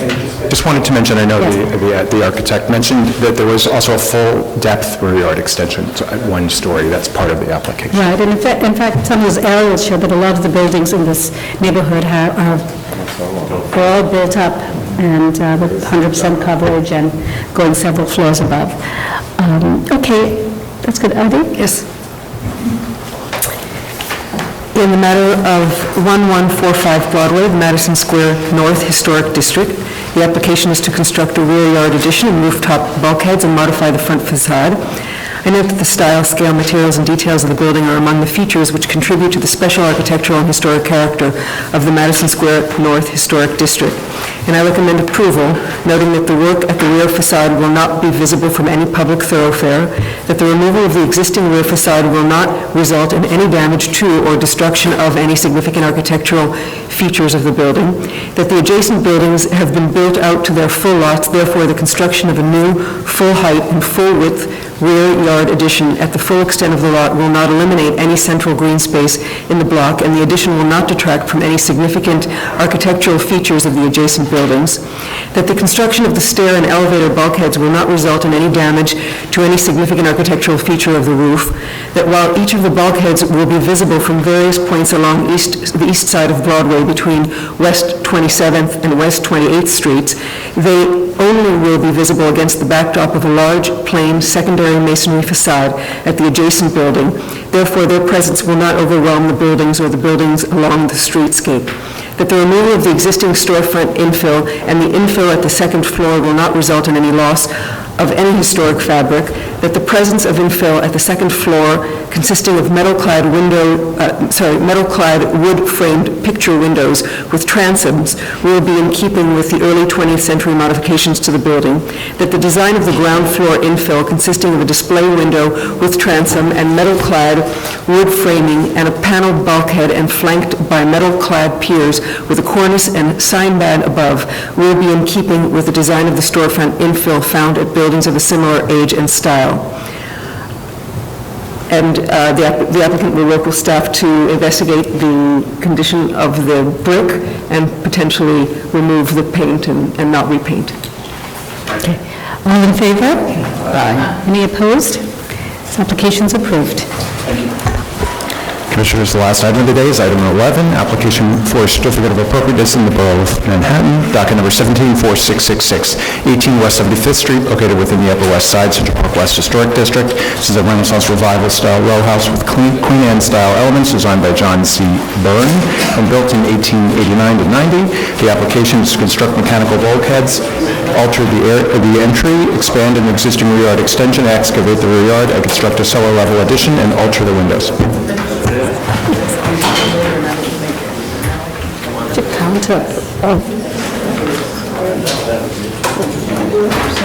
Good afternoon, Commissioners. Mary Service, Preservation Department staff.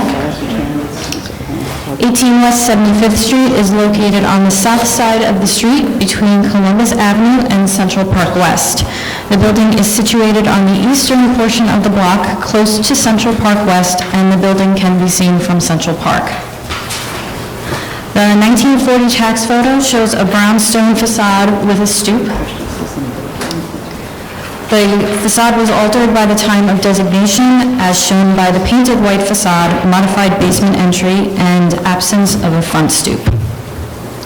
The application is to keep the pre-designation entry configuration and add a new masonry door surround, to construct a stair and elevator bulkhead and a mechanical room, which are not visible from West 75th Street or Central Park West, but may be slightly visible from Central Park. The proposed work at the rear of the building includes replacing a bay window at the first floor and extending the basement to create a two-story bay, as well as rebuilding a brick L, modifying the windows, excavating the cellar and rear yard, and constructing a cellar-level addition. This proposal was submitted by the Turret Collaborative, who will present the project. Good afternoon, Commissioners. I'm Wayne Turret with Turret Collaborative. Let's see, let's go back here. In terms of the location, we just went through that. I want to go through and let you know our proposal doesn't include any increased bulk or any additions to the building at all, with the exception of an elevator bulkhead and a stair bulkhead, which is not visible. The existing entrance, as you can see here, which is where the old stoop was, is now a tiled kind of mess. And where the door was is now a very small window. You can see it better here. Here's where the door was, and here's a kind of tiled entrance. The kind of renovation that was done to convert a single family to multifamily that occurred in the 60s and 70s. This is a renovation to convert it from a multifamily back to a single family. So, and this is an existing white painted brownstone that the owner wants to keep white. So we're not actually proposing to bring it back, but what we are proposing is to continue these moldings and cornices around and actually propose a new front door. This, by the way, these are the existing drawings of what's there now. So again, a small window, the tile entrance, and this is a kind of cutaway view because I wanted to show that the entrance itself is below sidewalk grade. This is a view as you're walking by on the sidewalk. So you can see it's all sunken. In the rear, we have, this is existing brick. This is painted brick. And this is a railing, and this is a typical Upper West Side half-width extension with windows placed randomly throughout that extension. This is the three-part bay in the rear, and this is the recessed basement part that we want to bring forward. And you can see a section through that here. So, and here you can see the existing conditions. So this existing bay is in terrible shape. So we would like to rebuild it, similar, if not exact, to what was there before. And we would like to take this area back here and bring it forward. We would also like to reclad this extension in a new brick that distinguishes it from the rest of the building. These are also some photos of neighbors' buildings, and what I want to show you later is more of what the neighbors over here look like, because this is actually a part of a four-part townhouse assembly, where the fourth one over is a similar building to this. This is our proposed elevation. For the front, we propose all new double-hung windows. We propose to increase the size of this window, where the door was. We propose to bring this molding across and bring the molding across down here and create a new cornice, new frame around the existing new door, which is a clear coated mahogany door. And you can see it down below here. And then in the rear, by the way, you can see these bulkheads here, stair and elevator. And in the rear, we'd like to use a tilt and turn window to get as much light into the rear as possible. And we would like to, again, rebuild this area here. But on the inside of our proposed design, this is a double height space, so we wanted to make this as high and continuous glass as possible. This three-part door system down here is now flush and in plane with here. This is the addition reclad, and the openings are more standardized and aligned amongst themselves. This is actually a recessed porch area, not the window itself, the door itself is pushed back. The other thing to note on this elevation is that these two windows are actually over around here, and what I want to do is to move them over to align with this window door here. And these two windows convert to be doors so that the terrace can be used. Again, you can see the side elevation of that addition, and you can see sections through here. What I wanted to show you was, this is a drawing of the buildings immediately next to ours. So you can see that this building next to ours also has two windows close to each other and then a separate one. In this case, those two windows actually align with this window and they miss the addition. In our case, they didn't miss the addition, and I'm proposing to move them over. And this building here is kind of completely made over time. Here's a blow-up of the area using Google Earth. So you can see our windows here. Two are grouped together here and one single here. This is the next building over, which looks like it is similar to ours, but on the front facade it's not. And this is the next building over, which looks like it was very much redone. And the fourth building, which you can see the cupolas here are similar to ours, that also was substantially redone. But you could also see that these two windows are grouped together, and this is a single. So what we're proposing, although I don't like to move windows on the upper floor, I think is in line with the character of this assembly. These are some of the materials: the painted white facade, the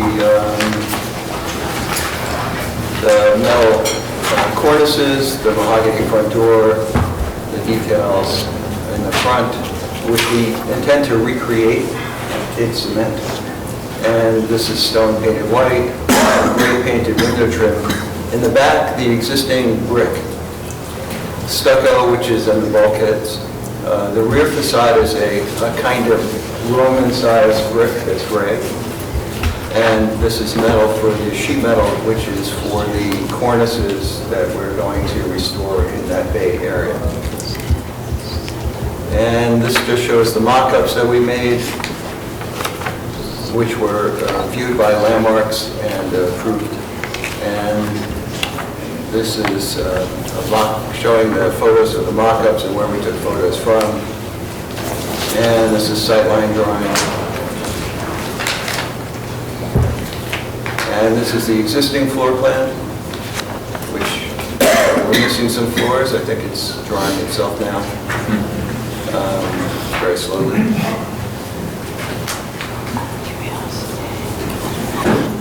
And let's see, there it goes.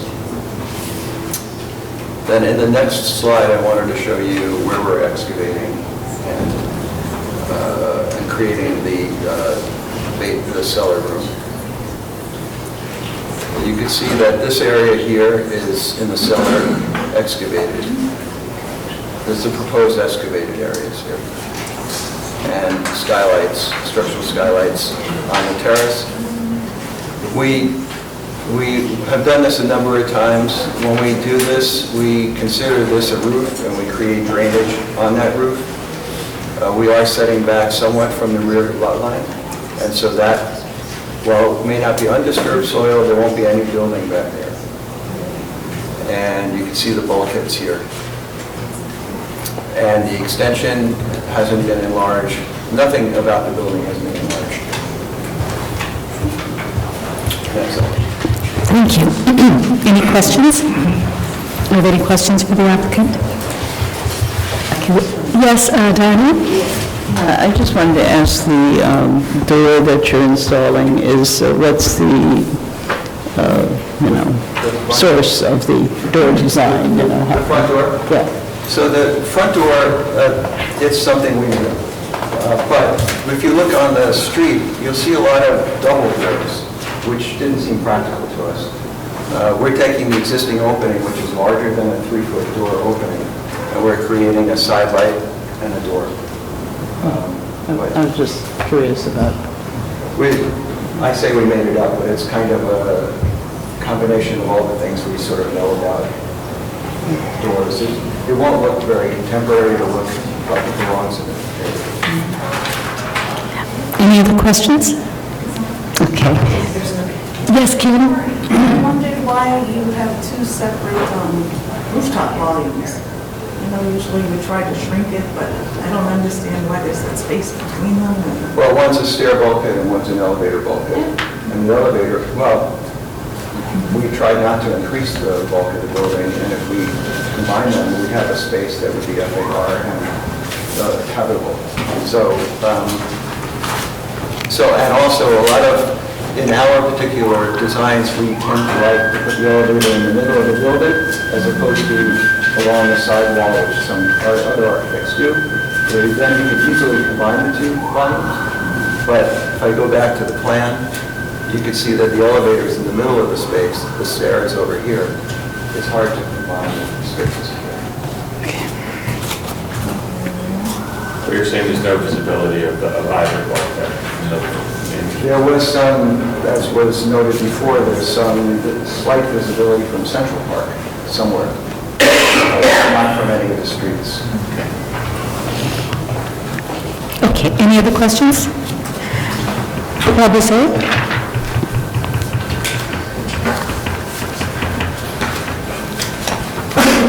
However, of the Historic Districts Council.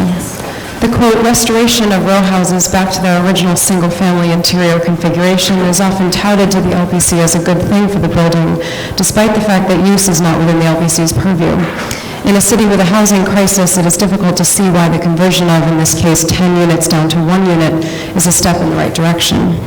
While, of course, we do not expect the LPC to comment on that, we do, however, find that with an agenda such as this, something should be given back to the public in the form of a more thorough restoration of the front facade.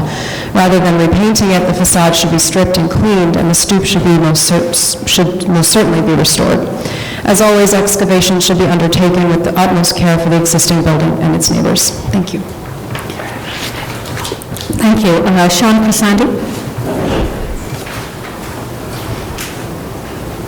Good afternoon, Commissioner. Sean Crisandi for Landmark West. The Landmark West Certificate of Appropriateness Committee appreciates the applicants attempting to achieve what the applicant is attempting to achieve by restoring the front facade with new windows in an effort to match the historic condition and repair historic details. While our committee would prefer they take this restoration one step further by recreating the stoop, restoring the parlor entry, and stripping decades of applied paint from the brownstone, our committee agrees that the abridged restoration of the proposed expansion of this 10-apartment building into a 3-bedroom home is an improvement of the existing condition. The committee also finds that the turret at this address is the defining element for much of this block's profile, and we appreciate that the rooftop accretions are sufficiently set back so as to not visually interfere with it. Our committee kindly requests further clarification of this turret's proposed roofing finish, material, and color. In regard to the rear facade, there is hesitation. Limiting glazing, maintaining the dogleg into the donut, and retaining punch windows are usually elements which resonate with our committee's criteria. And as established by recent practice, the Commission allows considerable artistic license in altering the rear facade, regularly preferring when alterations contrast with the original fabric to show they're from a different time. Here, a rear yard dogleg is actually being maintained in volume and substructure, but it is being completely reclad in a variant brick. The choice is purely an aesthetic one. Since this is not being rebuilt, just reclad, there is question as to whether this utilitarian cladding should not be maintained as John Byrne intended. Last week, the Commission heard a proposal for reinventing the West End Collegiate School properties. There, the applicant had proof of the original fabric, in that case windows, and the applicant proposed to make replacements stand out more than originally intended by the designer. We find this scenario quite similar. These are mainly conceptual concerns considered by our committee. Thank you for your time. Thank you. Are there any more speakers on this item? All right. Are there any questions for the applicant? Okay, we could close the hearing. All right, I just want to comment on some of this, what we've heard in the testimony, which is it'd be nice if it's a full restoration. They should give something back to the public because they're converting a 10-unit building to a single-family home. And while I appreciate some of those concerns, I think we should just remember that we can't compel them to do something. The application before us is the scope of work, and we can comment on its appropriateness. I think we've asked often applicants to do more restorative work. It's in the context of other things that we're proposing, including a rooftop addition, which, as we saw earlier, where we wanted the corners to come back because it actually offsets new changes that they're making. So this particular case is really the proposal, except for the bulkheads on top, essentially is about the facade changes. Okay. For me, I think the scope of work is fine. I don't have any issues with it, and I could approve those as yes. I agree. I think that this is in my recollection, one of the few projects where the dogleg is being retained in its form, and I think that that's fantastic. I think that the recladding is well within the scope of our usual broad latitude given to people when dealing with rear facades.